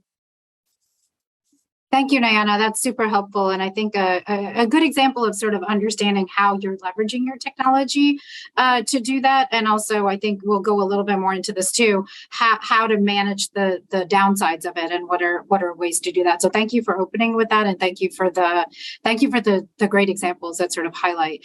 Greg, I'm going to turn to you. I think, everyone knows the Motion Picture Association. I think we've all been a recipient and have been a part of, but really would love to understand how you all are using technology to sort of for social good and to help communities around the world.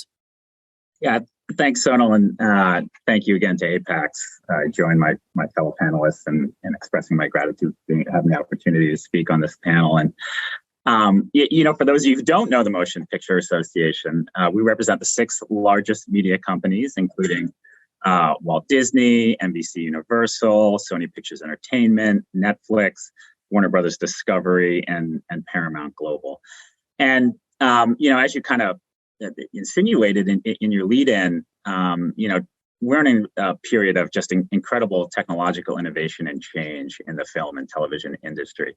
And that's both in the way that consumers generally interact with films and shows, but also in helping to create a lot of really exciting new opportunities for fresh, diverse voices to tell their stories and to find their audiences, leveraging all sorts of new and innovative technologies. And the most obvious manifestation of that trend, of course, is the accelerating kind of transformation towards streaming services. But while a lot of conversations and media attention tend to focus on distribution and how consumers are accessing films and shows, digital technologies have also really lowered barriers to entry for aspiring filmmakers and storytellers who have just incredibly powerful new tools to learn from, experiment with on the production side. And then, of course, when you couple that with technologies like social media that provide pathways for creators to connect directly with their fans, and their audiences, you really get a lot of exciting potential for aspiring storytellers from all walks of life to enter an industry which, is difficult to break into under the best of circumstances. And then, of course, too, those same technologies are used by the companies that we represent to reach out to all sorts of audiences that they may not have been able to access before in order to supplement marketing campaigns and whatnot. And MPA's own economic research really underscores the importance of diverse audiences to the financial health of any particular film or show. And so it's a kind of an important ability of theirs to create excitement and awareness about a film or a show that's coming out. And so, all of that is super exciting and happening under the rubric of this incredible, technological innovation. But, even taking a step back from that, there are all sorts of efforts being made to advance social change in the film and television industry. And just to kind of give you a sense of what that looks like, it takes three forms. The first is diversifying the creative pipeline. And what I mean by that is creating more opportunities for creators from traditionally underrepresented communities to tell their stories and to find their audiences. And the companies that MPA represents are fully committed to this goal through a host of partnerships with multicultural organizations that are committed to fostering and uplifting diverse creators. And just to give you a sense of what that looks like, here at MPA, we work with the Center for Asian American Media. We work with the DC Asian Pacific American Film Festival, the latter of which my colleague Peter Zhang will soon be joining the board of, as well as organizations, of course, like APAICS and others focused on representing the AAPI community here in Washington and around the country. And all told, we partner with over 50 organizations that are focused on those goals. And of course, the companies we represent all have robust policies and in-house programs as well to diversify their workforces and create more opportunities both in front of and behind the camera, and also to tell more culturally authentic stories, which I'll get to in a second. I would just say there's too many of these policies and programs probably to go into detail here, but I would encourage you to visit MPA's Advancing Diversity, Equity, and Inclusion page on our website. Details everything that we're doing here at the Motion Picture Association, as well as including links out to a number of companies' inclusion sites where you can really kind of dig in to what they're doing and get a better sense of the policies and programs that they have in place. The second kind of prong of what we're doing to advance social change, as I mentioned, is around culturally authentic storytelling, which is a real major focus amongst the studios. And you've likely seen what this looks like in recent years through films like Crazy Rich Asians and Shang-Chi and the Legend of the Ten Rings, Easter Sunday, which is in theaters now, go see it, as well as on the TV side, shows like Partner Track and Never Have I Ever. And, the studios go to great lengths to get this right, not only by, giving diverse writers and directors opportunities, but also through things like hiring culturally specific consultants to get, granular details and nuances right, things like language, customs, wardrobes. A lot of time, attention, and resources is paid to these details in order to really try and represent different cultures authentically on the big screen. And these efforts also extend beyond production. As I was saying earlier, marketing is a big part of this. And again, they go to great lengths to ensure that they're reaching the audiences that they think will, benefit from these stories and really find them exciting. So the last thing I'll mention that we're doing, I just kind of put in the category of broader industry initiatives. And the reason I say that is because the film and television industry really is much bigger than just the studios. It's a much larger family comprised of unions and guilds and talent agencies and awards organizations and many more, all of whom have a role to play. And so just to give you, one example of something outside of the studios of the MPA, an initiative that's underway, the Academy of Motion Picture Arts and Sciences, which hosts the Oscars, of course, recently adopted new requirements around diversity in order to be eligible for awards. And while that may sound frivolous, it's not, in the sense that Oscar nominations and wins can be incredibly important to the financial viability of films. So that really serves as a powerful incentive to do better on these issues within the industry. So, it's just kind of a broad overview of, some of the things happening in the industry to advance social change. And of course, this is all happening under the rubric of an incredible kind of digital transformation and disruption and all of the opportunities that creates. And then, there are some challenges as well that come with it, which we can get into later, if it makes sense. So thank you. Greg and Nayana, thank you so much for this. It's important that technology has an ability to do good, but we also have to manage, the downsides, and both of your organizations are doing that, and super interesting how you're approaching it. But as we know, and as both of them have referenced, the challenges and opportunities exist for communities and how they want to organize themselves to amplify their message using technology effectively and the resources available to them. So I would love, Eileen, if you wouldn't mind just giving us a little bit of your thought of how does ADL approach both the challenges and the opportunities for communities in leveraging technology to amplify messages and use the tools and resources effectively. Thanks, Sana.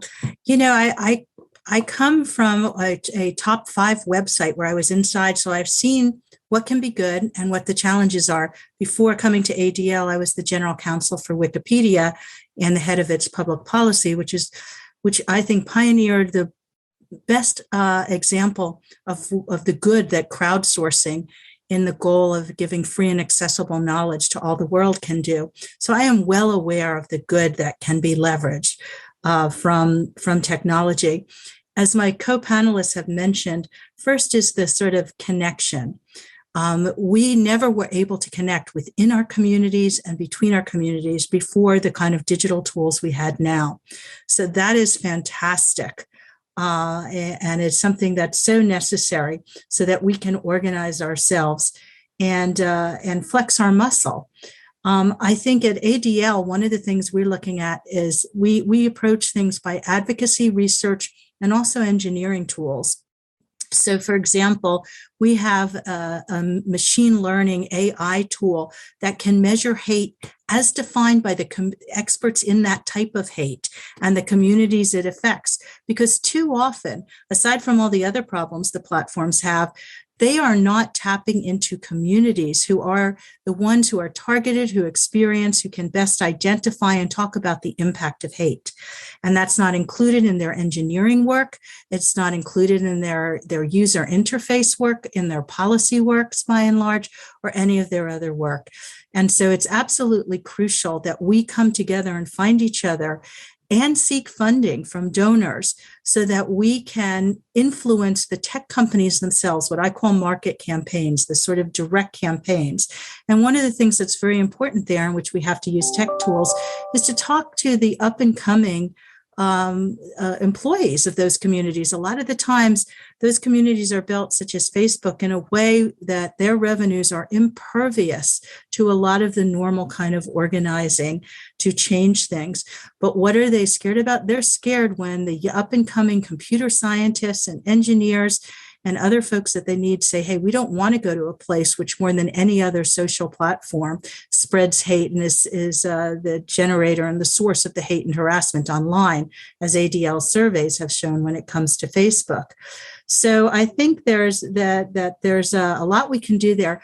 I also think that some years ago, folks started talking about privacy by design, that it's not just that you want to have legislation and regulation, but you want to, in the very way that companies construct their products and services, seek to make hate harder. So, for example, causing some friction before things are sent, unopened, and amplified has been shown empirically to cut down on and onto hate. That's really important because remember, with these social media companies, the whole business model is based on their revenues, their profits depend on more engagement.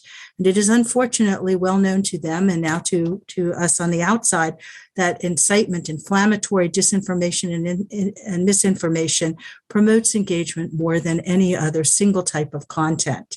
So I think that online organizing for legislative, for campaigns, for anti-hate design, and let's not forget the long-term inevitable thing for education. We have to, in a very innovative way, use civic education, digital civics within our communities, within our schools, universities, so that folks can understand the problems and the challenges and what's false and what is disinformation.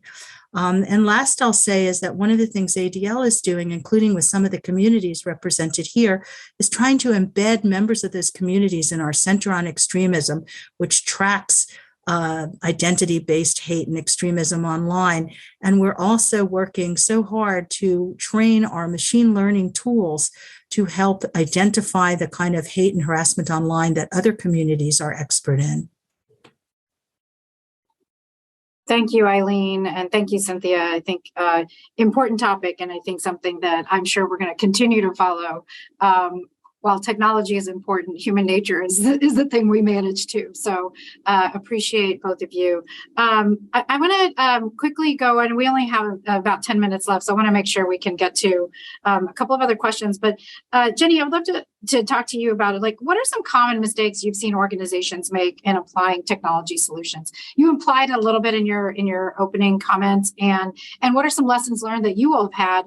Eileen and Cynthia have given us a little bit, but I'd love to learn from you all. Sure. Yeah. So as I alluded to previously, right, I think misinformation and disinformation is often portrayed as a problem that's created by and therefore solvable by technology.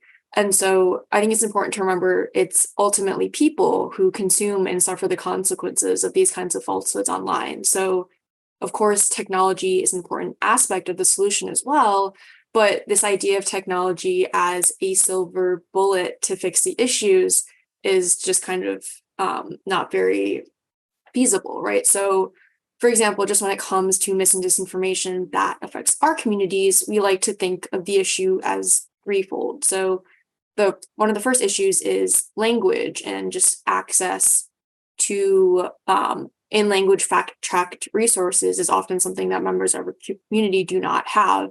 And then there's also the issue with technology and how the platforms themselves, as I alluded to previously, are just much worse at flagging mis and disinformation when it's not in English. And so, of course, that touches on the second prong, which is the platforms themselves, how they're designed, algorithms, as we've all touched on previously, as other speakers have touched on throughout this panel. And then the third aspect is just culturally specific nuances, home country biases, and different things, and the ways that different targeted messaging makes our communities vulnerable as well. So, right, platforms and technology is a key focus of this. So, for example, the WeChat echo chambers that I alluded to, Facebook's algorithm working to push out more sensationalized content that, of course, drives more profit, and how a platform like YouTube and the recommendation systems it has can drive people further down rabbit holes and conspiracy theories. So I think it's important. Of course, we're not trying to downplay the culpability that technology companies have in this issue, but it's important to think about these solutions that are technology focused, not in isolation, right? So of course, we are advocating for technology platforms to address falsehoods and hate speech on their platforms. And of course, specifically working to be better at targeting content that's not in English, but in isolation, these strategies will be effective. So no one algorithm or platform change is going to solve the problem of misinformation. It's ultimately the root causes and what makes members of our community susceptible to believe these lies in the first place that I think is just as important when thinking about the solutions. So we try to stress that in addition to platform accountability and changes and government interventions, the importance of media literacy, as Eileen mentioned in her response, in language media sources and just other community-centered interventions that are important. So thinking of technology as one part of a very holistic solution when it comes to addressing this kind of a problem. And I know we're running a little short on time, so I'll thank you, Jenny, and love your comment on there's no simple fix. It's not there's no silver bullet here. This is a process, and it requires all of us to work together. So we're going to do a rapid fire, the last question, and would love to sort of quickly go into, APAICS is in Washington, D.C. We do talk to policymakers. This is an important part of the work that APAICS is doing. So how can policymakers better support the most positive aspects of technology platforms and tools while limiting the challenges that many of you and all of you have discussed, both the positive and negative? How can policymakers help with this? So Nayana, I'm going to start with you. And again, we're going to go through a rapid fire here. So if you can keep it short, that would be great. But would like to get all of your ideas and your comments in. Thanks, Sonal. One quick point. I would say consultations with tech platforms as new policies are drafted for addressing the challenges that we have discussed here is what I would recommend, because I believe that platforms are experiencing these challenges as well and are probably as invested as anyone else in finding solutions to those challenges, which means that a lot of ground must have been covered in trying to find a solution. A lot of resources have already been invested, which means that as policymakers are looking to draft policies and find solutions, there is an opportunity for us to co-create some of those solutions instead of everyone operating in silos. So if we can operate from a position of trust, have platforms also at the table at the onset, I believe that could be really helpful for us to be way more advanced in how we are addressing these problems. Thank you, Nayana. Greg. Thanks. For us, one of the themes of this panel has kind of been how, of course, there is just all of this good that comes with technology, but unfortunately, it also comes along with a host of challenges. And how do we preserve the good while addressing the bad? And the creative industries are operating under that dynamic as well. And while of course digital technologies have created all of these opportunities for new voices and new mediums and things, it also comes with the challenge of online piracy for us, which is I think Jenny called this an accelerant, right? How it takes problems that have always existed and you layer on digital technologies and it kind of explodes. And that's pretty much been our experience. And just to kind of give you a quick sense of the problem, there were 137.2 billion visits to piracy sites, in 2020. And, an economic report by Neuroeconomics and the Chamber of Commerce reported that cost the U.S. economy about 230,000 jobs and a little over 29 billion annually. And then, of course, in a high-risk industry like film and television, where there are a lot more flops than hits, that kind of downward pressure on the economics can really be a chilling effect. And so, how have we tried to address that? Well, we've spent the last decade building a network of voluntary initiatives with a wide range of good faith stakeholders in the online ecosystem. And essentially the idea is that there are, all sorts of service providers that are exploited by illegal piracy sites to monetize the stolen content or, reach audiences. And so how can we identify and partner with companies whose services are being exploited by those bad actors? And and we've had a good bit of success with voluntary initiatives with advertising networks, internet service providers, payment processors, user-generated content platforms, domain name registries and registrars, and search engines. Again, kind of marching through the tech stack and how these services again are exploited. So, in the spirit of rapid fire, anything that policymakers can do to help encourage that sort of private sector collaboration and bring these stakeholders to the table to solve some of these problems, again, in a way that helps preserve the flexibility of technology to provide these good benefits that we all benefit from, while at the same time recognizing that we've got a lot of work to do to ensure that they're not exploited. Thank you, Greg. Eileen. Yeah, I'm going to mention 6 quick things that legislators and exec can do. First, you need to reform but not eliminate the current law called Section 230 that provides complete protection from any liability for the whole tech ecosystem of user-generated content. Reform, don't eliminate. Second, both Congress and some of the states can do this, have to pass legislation that demands more transparency from tech platforms about their content moderation and identity-based hate, and gives access to third-party experts so that they can audit it and verify. Third, pass good privacy legislation. There are aspects of that against the surveillance state and the sort of data collection that would directly impact and help fighting online hate. Fourth, support digital education and research. Fifth, get an executive agency like the FTC, a bureau that's specific to looking at some aspects of the disinformation and misinformation that's prevalent. And sixth and final, make sure that there's that tech expertise and technologists focused on this with civil rights and community impact and a whole of government approach across all agencies. Well, thank you all for this incredible time and insight. And I think many important pieces to take away from here. One, there are the negatives that platforms and technologies can have. There are also many positives. And how do we promote the best of people and how the technologies can help all of us? But also keep in mind that these are important questions that society as a whole is facing. And there's no silver bullet solutions around here. So we're going to have to require the public, the private, the nonprofit sectors to come together to find the best solutions moving forward. And that's going to require some tough conversations. So it's not quite as simple as just bring everybody in a room and we're going to come up with the answers. It affects a lot of people, their bottom lines. It affects people's jobs. It's important that we keep that in mind. So again, thank you to APAICS. Thank you, Madeline, for the incredible work that you all are doing. And thank you to all of you for all the work that you're doing in your organizations. And with that, I'm going to turn it back over to our APAICS team.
Welcome back to the 2022 APAICS Tech Summit. I'd like to introduce our next speaker, Mr. Donald R. Cravens Jr., who was recently sworn in as the first Undersecretary of Commerce for Minority Business Development, where he leads the Minority Business Development Agency, MBDA, in its service of the nation's 9.7 million minority business enterprises. Undersecretary Cravens previously served in the Louisiana legislature, where he represented hundreds of businesses, many minority-owned and located in rural communities. Mr. Cravens also served as staff director and chief counsel for the United States Senate Committee on Small Business and Entrepreneurship, where he played a vital role in the successful passage of the Small Business Jobs Act of 2010. In January 2013, he became the chief of staff to United States Senator Mary L. Landrieu of Louisiana. At that time, he was the only African-American chief of staff in the United States Senate. Since leaving the United States Senate in 2015, Mr. Cravens has served in key executive positions for some of America's largest nonprofit and for-profit corporations, including the National Urban League, where he most recently served as its executive vice president and chief operating officer.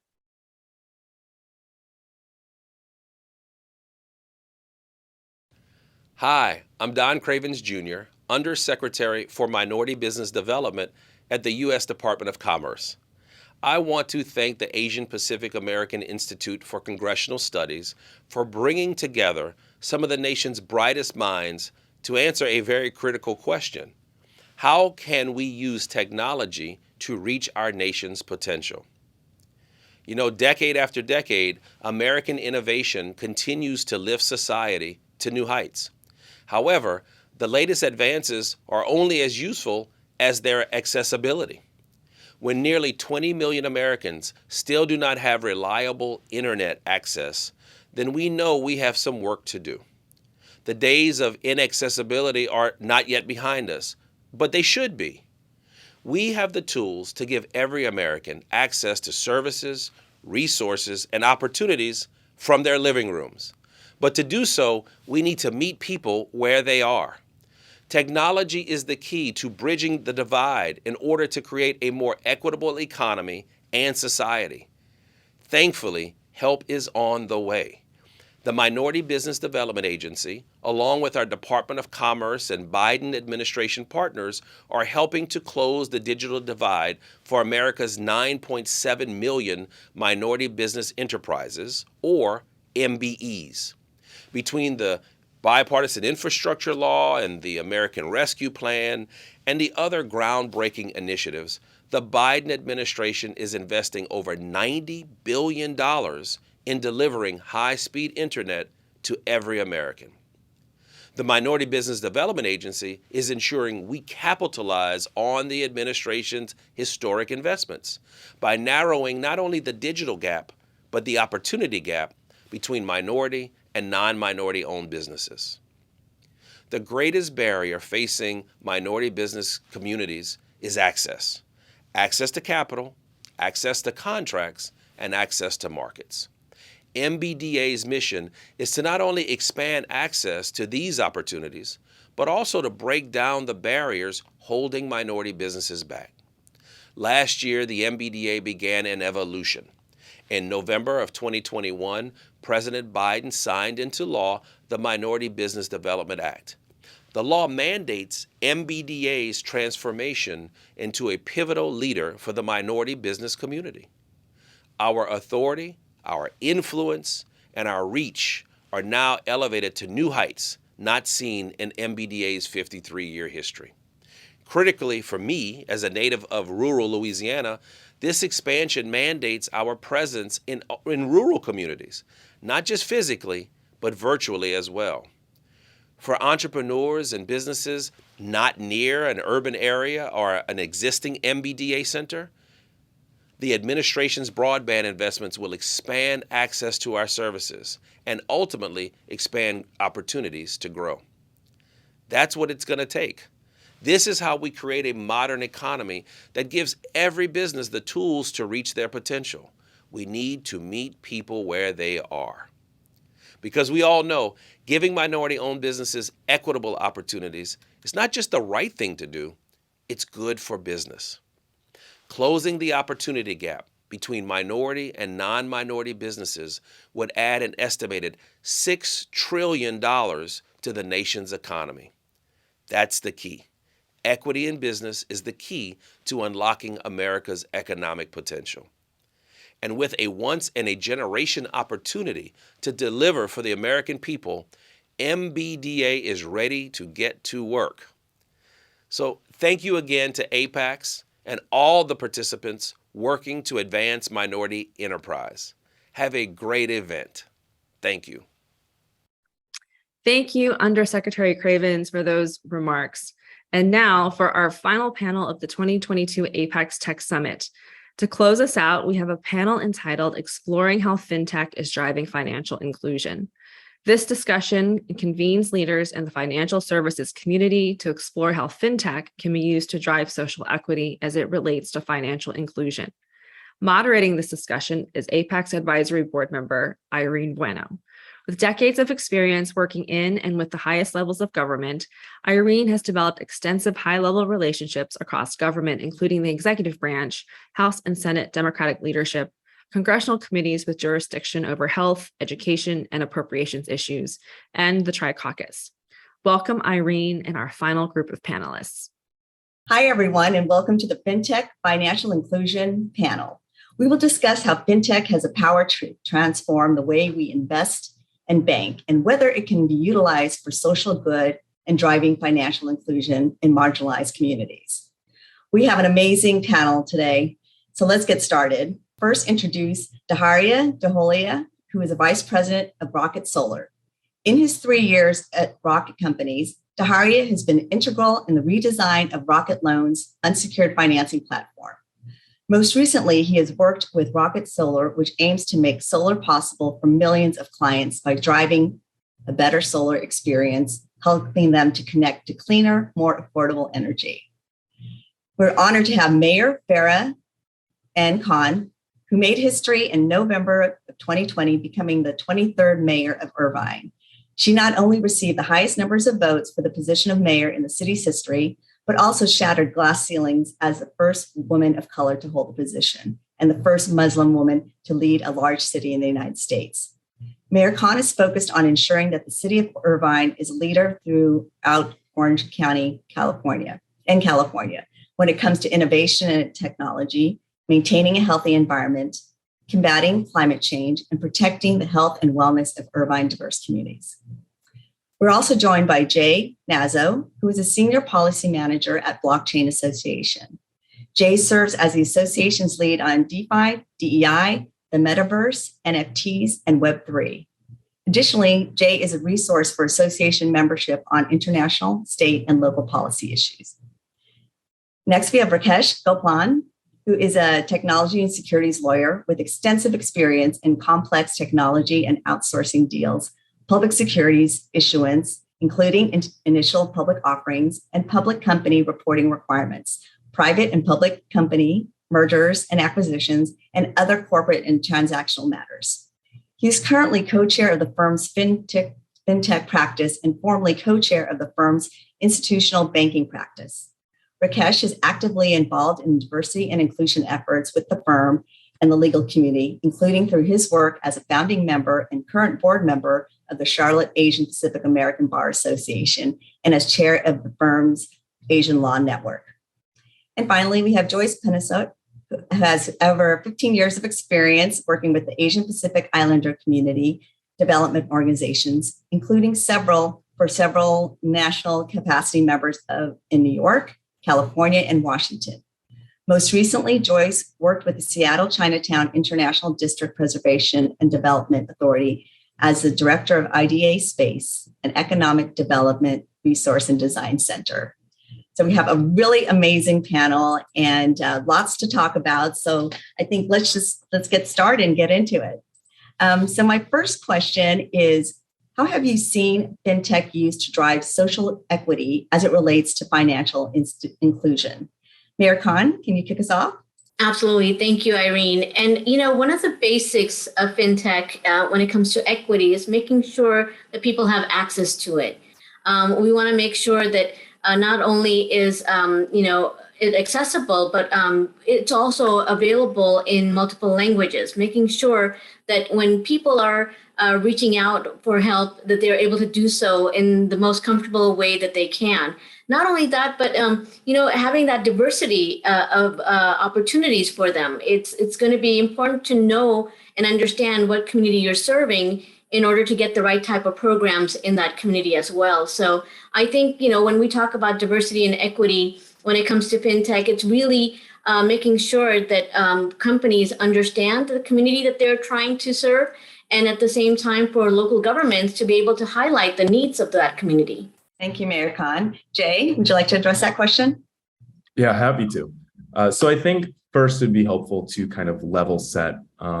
So in 2019, the FDIC conducted a study on the percentage of unbanked people in the US.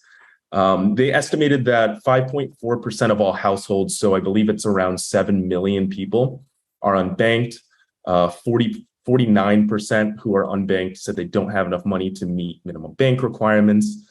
36% do not trust banks. Another 36% state that avoiding a bank gives more privacy. And another third state that bank fees are too high. And so of non-bank financial transaction services, the subsection with the lowest satisfaction rating is actually peer-to-peer payment services, where nearly 40% of those surveyed expressed dissatisfaction with this service. And so I think that kind of segues into blockchain technology and cryptocurrencies and kind of everything that surrounds that. But as kind of an introduction, blockchains, they're an immutable ledger that records the history of all interactions with any information existing on the chain. And the blockchain acts as a non-editable document that records all transactions between participants, ensuring that all information is forever recorded for all to see, which ensures transparency and accountability for all. And so using that technology, in 2009, there's a creation of Bitcoin and the Bitcoin network, which is the world's first cryptocurrency in the first use case of a blockchain. And since its inception, Bitcoin has acted as digital cash for millions of users worldwide, and it sparked the creation of thousands of other tokens in the cryptocurrency ecosystem. And I think that kind of like the core point of blockchain and crypto is to provide an alternative investment or payment vehicle for those that have been historically disenfranchised by existing traditional financial institutions for a variety of reasons. And according to a 2022 Pew Research poll, those who invested in crypto, 78% say they want a different way to invest. In that same poll, we saw that 20% of Black, Hispanic, or Asian Americans say they have invested in crypto compared to only 13% of white Americans. Truly, the blockchain and crypto network has really struck a chord with these historically disenfranchised communities and has acted as a way for households to build wealth and for millions to transact with an alternative payment system. Thank you so much, Jay. Daharia? Thank you for having me on the panel. Really appreciate the invitation from APAICS, and it's an amazing group of individuals to be with. I think to add to Mayor Khan's and Jay's point, fintech has two specific roles, right? First is to be the foundation to create equal opportunity for high-speed information to actually reach the end clients. And one of the largest challenges we see at Rocket companies, which we have tackled with our products such as the Rocket Mortgage, digital application, Rocket Loans, digital financing, is to reach consumers who do not have typical access to, information easily and digital loan application processes. So one of the things, we are predominantly focused on at Rocket companies is how do we take the entire financial ecosystem and bring it to a platform where almost anyone across the US has access to it. And to Mayor Khan's point, leveraging technology, we can kind of really focus on, serving this information in multiple languages and at different layers, deep diving based on what understanding the end consumer has. So some of the initiatives which Rocket companies has taken to kind of solve this specific problem in Detroit is historically only 40% of Detroit population residents had access to the internet. And by focusing on initiatives such as Connect 313, which allows us to encourage neighborhood internet access, we have increased the adoption to almost 67.5% in the last 3 years. This program has specifically been alive. Apart from that, even our neighbor to neighbor program is another great highlight where we specifically use technology to target residents who can go door to door and educate Detroit residents on the tax breaks that are available to them, on the home incentive programs which are available to encourage home ownership. And I think to Jay's point, blockchain is a great example of doing this on a more global level. But I think even more grassroots level efforts to kind of encourage more community participation and awareness of financial products available digitally to consumers is something which Rocket has been predominantly focused on, and we intend to do that with Rocket Solar as well when it comes to our solar, to increase solar adoption across the US. Thank you so much. So the next question is, what are the challenges that still exist in the fintech ecosystems that prevent more widespread participation from the most underrepresented communities? Joyce, can I start off with you? Sure. Thanks so much for having me. So I think what I'll speak from is really more the perspective of underrepresented and low and moderate income Asian Americans and Pacific Islanders, because that's really sort of the experience of our organization and our area of expertise. So I really see that there's 4 main barriers for accessing some of the opportunity that exists through some of the fintech that exists currently. One of them is language access. Low and moderate income AAPI communities are largely immigrant and refugee populations. And what we see with a lot of the fintech is that it is not accessible in multiple Asian languages. As many of us know, the API community is extremely diverse with dozens of languages, and the most vulnerable in our community are often not proficient in English and aren't able to use the app in Spanish.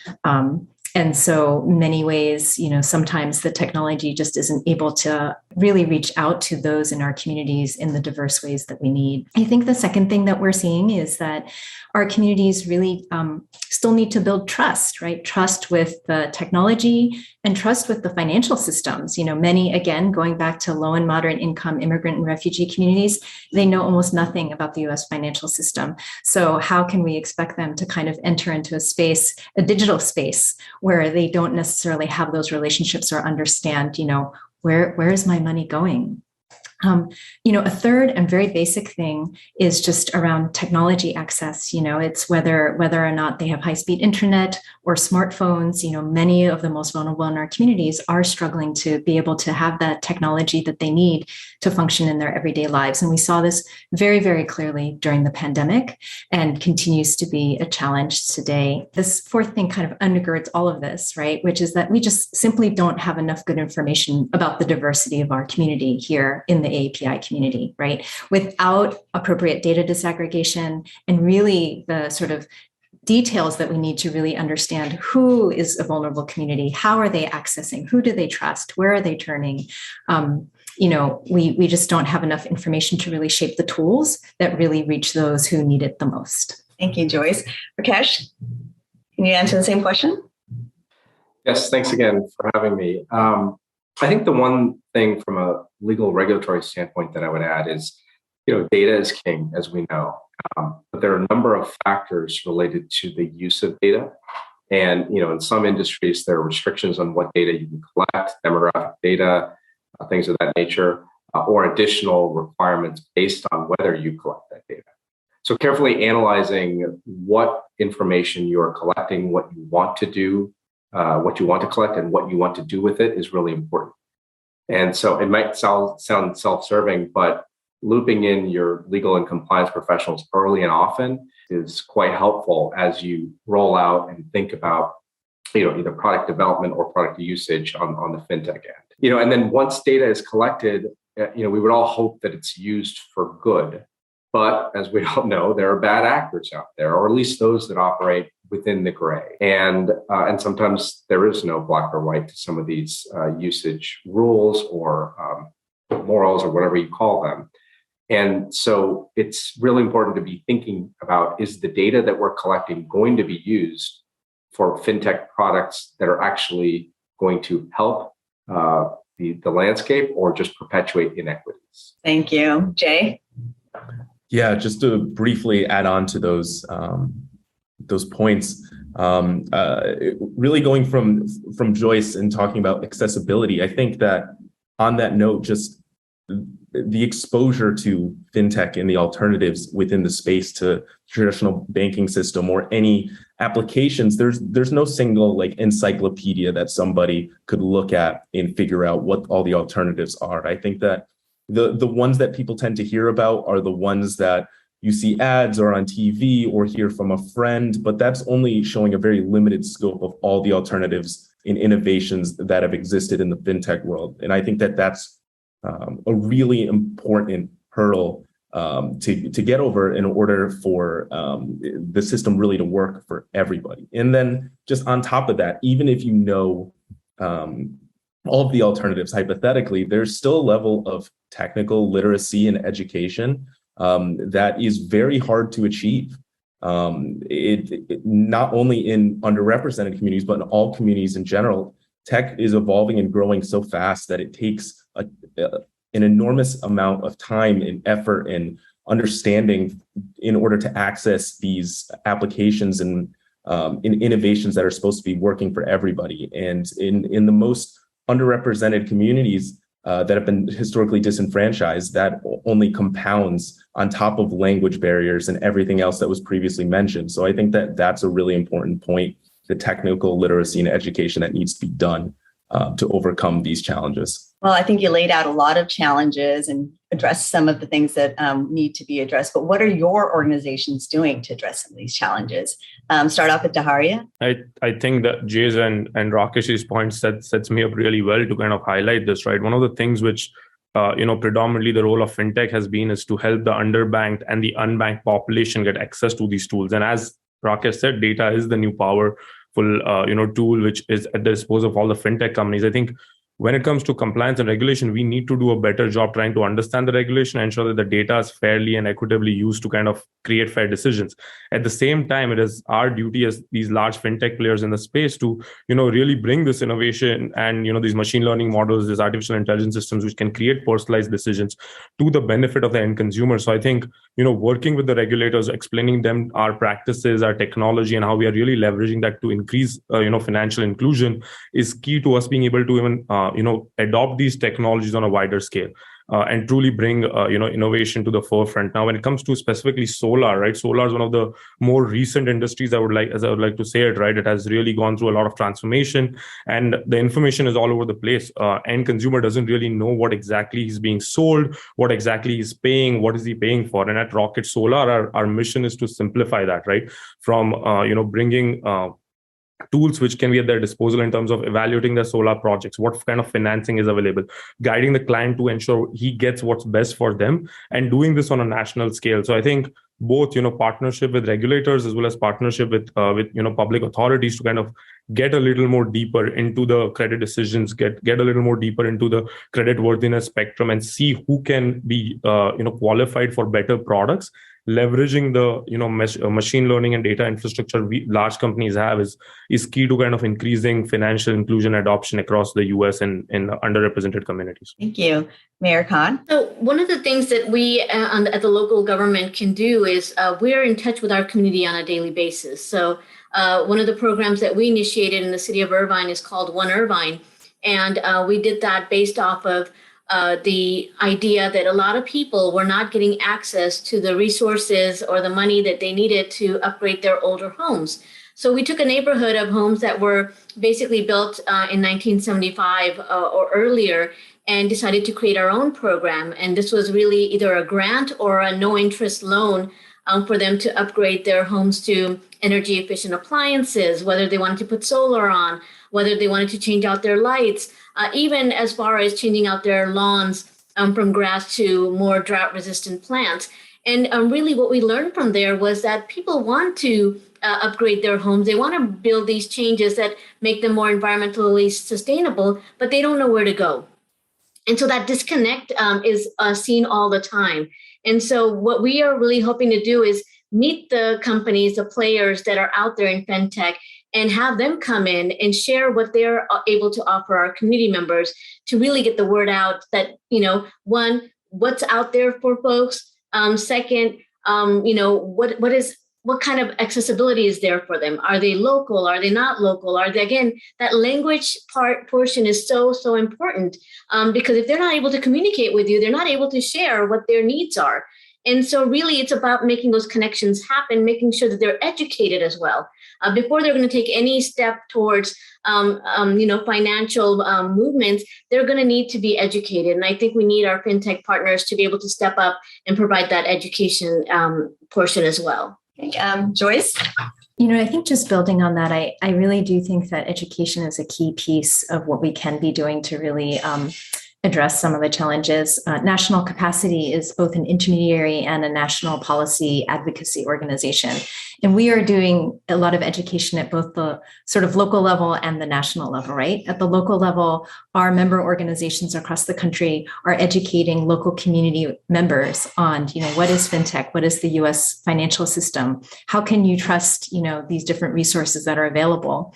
And then at the national level, our organization is working with elected officials, federal agencies, helping them to better understand the AAPI community, and in particular, the limited English proficient and LMI AAPI communities, because their needs are often misunderstood or disguised by the fact that our data isn't disaggregated. And so as an organization, I think we're often trying to provide that sort of education that's really critical for shifting the narrative about the needs of those most vulnerable in our community. Thank you, Joyce. And Dahari, I think you wanted to add something?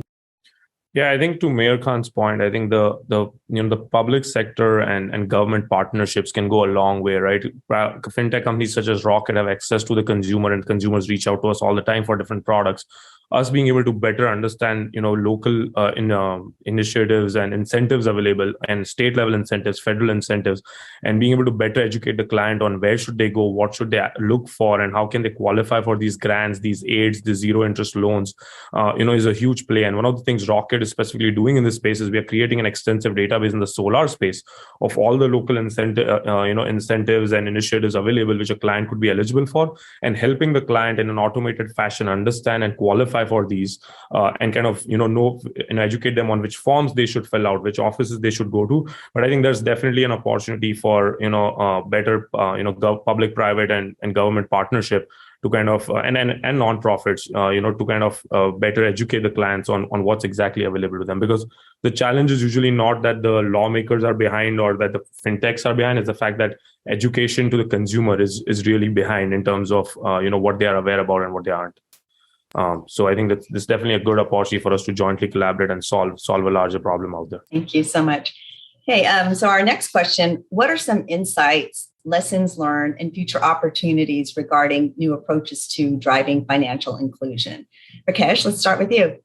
I'll sort of just continue on the same theme of being responsible in how we use the information. But another point that we had mentioned related to either the use of information or really even a broader point is, does everybody know what this technology is capable of?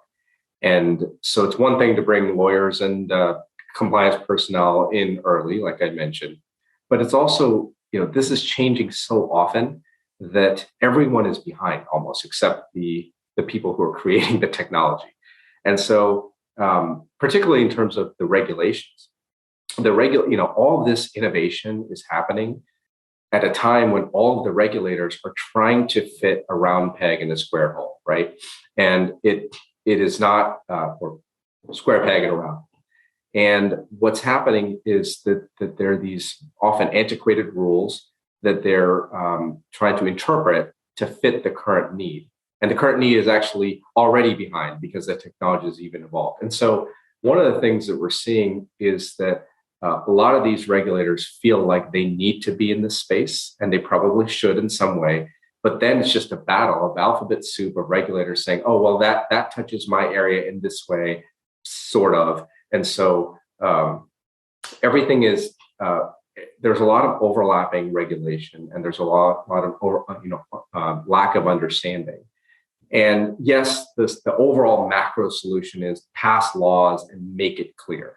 But that takes time. And there's a lot, everything that's involved in politics to make a law happen. So what do we do in the meantime?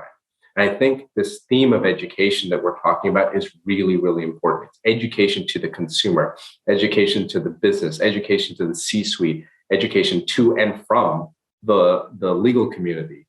And I think that is something that we have to really be thinking about while this train is moving at light speed. Thank you. Joyce, would you like to comment on this question? Yeah, I think that's an excellent point. And I think I really would just build on it by saying, I think that the education is really key to building trust, right? And all of us wouldn't trust our finances to just anybody, right? We would be foolish if we did. And so the way that we build trust is by really investing in that education. And sometimes investing in that education means investing in people that you trust in your local community. And that's really what we're seeing from our national network, right? Is that by investing in community-based organizations who can serve as navigators and in some ways interpreters, not just language interpreters, but cultural interpreters of like, what does this mean for me to be engaging in this type of fintech? Many members of our network do financial coaching and financial education, and they are for many low and moderate income immigrant and refugee groups, some of the first people that they interface with to actually understand the US financial system. And so I think this is not super innovative, but the more that we can invest in folks who can serve as those navigators is actually really key to building that trust in, not just the technology, but the underlying system in which that technology is trying to connect people to. Thank you, Joyce. Daharia? I think I'm going to reiterate the point, and it might sound like a beaten horse, but education is the key, right? When it comes to driving financial inclusion, ensuring that firstly, access to the tools, access to the internet is key, right? You to really get online, you need a platform to be able to get online. But programs like the Neighbor to Neighbor or local initiatives where there is a trusted source you could go to learn, educate, understand, to call a number which can be a trusted company like Rocket and be like, hey, what can I do in this situation? And for companies to think beyond just in place of selling your product or encouraging, how do we encourage education and ensure that the consumer understands how a credit decision could impact their financial health, how a buying decision could impact their financial health, is key to really kind of opening the doors to financial inclusion. And in terms of leveraging the existing technology better, I think while I love to say that coming from the product, data, and engineering world, that machine learning and artificial intelligence and neural networks are the key and solution, they really are tools which can only be leveraged if they are structured in the right way. And to get them to structure in the right way, partnering with the regulators, partnering with the lawmakers, partnering with the ground organizations which are going to actually leverage these tools is really important, so that they know how this technology is working to really empower the end consumer. So at Rocket, one of the things we really take pride in ownership is in being available to every client every time. And we have no exceptions or excuses to this. Our goal is that we really educate the client on what is the best decision for them, and doing that on a larger scale and more companies kind of being part of their narrative will go a long way in actually opening up doors to leveraging some of this more advanced technology and actually improving what's out there right now. Thank you so much.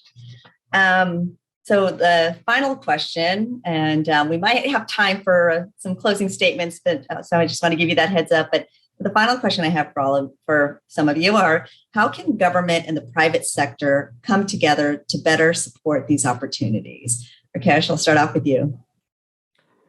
So a couple things come to mind here. I think first is that we need more of us. And I think that what I mean that is the APA community writ large. We need more of us in different areas and cross collaboration. I think that's what we, in every sector, we talk about the power of diversity is bringing these different perspectives to the table. So we're all thinking of different things for our different communities, where our parents grew up, or, where we live, et cetera. So we need more of that. And, rather than just your traditional sort of roles. And the other thing that comes to mind is that we need younger people involved in government, and we need more people in government back in the private sector.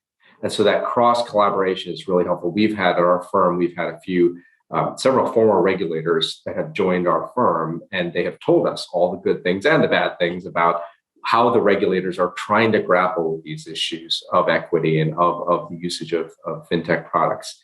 But the reverse is also true. that we can't always have the same cookie cutter version of a politician at the highest levels or at any level really, and certainly not those that look like us and that are different. And so having more Mayor Khans out there and having that kind of cross collaboration or tunnel back and forth between the government and private sector, I think for me is a really important thing. Thank you. So Jay, the same question about how the government and the private sector to come together.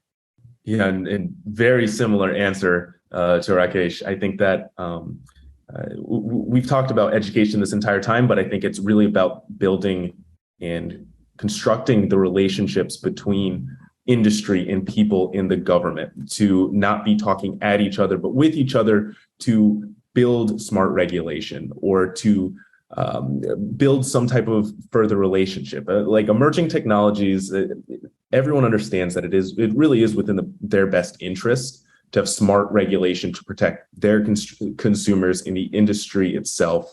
But regulation really must be derived from engagement between the consumers, the private sector, and the government to ensure that the regulations are workable and address the areas that expose the greatest amount of risk, that it's really addressing those areas in that the regulations are workable and are things that are going to be successful, not just for the next iteration of a technology, but really setting up the stage for future innovation and growth. And I think that speaking a little bit on blockchain, I think we've seen in a lot of state level governments and even around the world that there's been a lot of bills dedicated to creating working groups that are just studying blockchain technology and its implications in really figuring out what the future is and how blockchain, the technology, can work as an asset to the government or for the people in where all these areas exist. And that only happens if the innovators and the people who truly understand the technology are having daily conversations with regulators who have a million things on their plate so that everything can be dealt with and this innovation really can exist and work for the people. Thank you, Jay. Mayor Khan. Well, I loved what Rakesh said, of diversifying these roles. But I think, from the government perspective, I would just like to say that, we're not experts in all these different fields that we're having to make decisions on. And so it's important for us to know who to reach out to get our education, to understand what we're dealing with, what's at hand, and to know that those private-public partnerships really mean something. Because at the end of the day, whether you're in the private sector or in the public sector, the goal is really to be out there for the community, to improve their quality of life, to make sure that they're getting the best in technology that they can get. But at the end of the day, if you're not able to have those conversations, if you're not able to learn and progress, then really you're not doing the job. If I'm just going to sit here and fight with the private sector and tell them that, you don't understand my community, but if I don't even make that effort of going out to them and sitting down with them and having those conversations on, hey, this is what my community looks like, this is their need, what can you do? And I think those conversations are important, not only in fintech, but just about in every aspect of life. So we need to be more open. We definitely, and I love the idea of having younger representation in government, because really the higher up you go, you lose that. You lose the youthfulness, you lose the diversity, and there's not really much out there. So it's important for us to know that people from the industry are stepping up into public roles and that they are reaching out to their public and private partners to get the resources needed to bring back into their communities. Thank you so much, Mayor Khan. I know we could probably talk about this forever, but we only have a limited amount of time. So before we close, I'm just going to ask if you'd like to make some closing remarks before we conclude this panel. So let me start off with Daria first. Daria? Yeah, I think, the panel did a great job. I'll just summarize. I think educating the client, collaborating with the policymakers and the policymakers, collaborating with technologies like us to, really understand, what's out there and how it can benefit the end consumer. is key. And I think lastly, for companies such as Rocket and every other large company which is playing in the fintech space, think of the consumer's best interest and design products which can really truly help them navigate the difficult financial circumstances one goes through, right, in life. So I think we need more such panels, to be honest, where policymakers and technologists and lawyers and even blockchain enthusiasts as well as non-profit personnel all come together and discuss these challenges and create platforms which basically are inclusive of every community and really encourage financial inclusion across different walks of life. So long story short, I think we just need more of these to kind of get the word out there. Thank you so much. Rakesh? Yeah, I think we should just, one of the things that I think we all should bear in mind, and fintech companies in particular, is that there is no one prototypical customer, and there shouldn't be. And so tapping into really understanding how we're different and why we're different is very important. And so obviously companies have to make money, and that's important, and that drives, business and jobs and everything.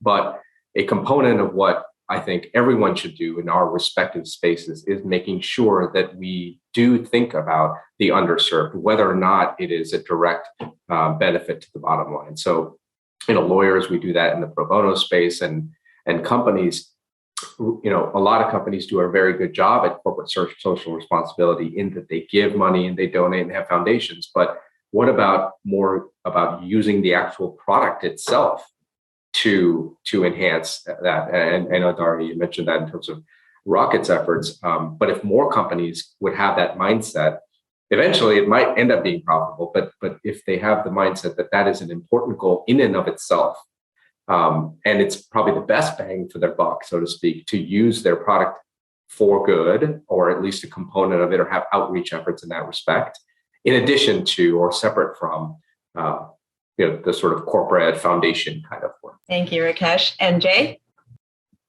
Yeah, just wanted to add very quickly. I think that kind of to Daria's point about having panels and having these conversations, it doesn't have to be in the form of a panel. It doesn't have to be any official form, but just these conversations that we're having, it's helping me learn more about different components of the people that we are really trying to serve and make sure that they're included in the financial system through the inventions that come out of fintech. And I think that having these discussions in hearing from everybody, I think that that's not common enough where it's across industry, where it's across between public and private. That constantly has to be something that we strive to do, is just continue to build these relationships and have these conversations so that the people that are really innovating in the fintech space can address these things and work to empower the people and work for the people, rather than have a technology developed and then alter it after the fact to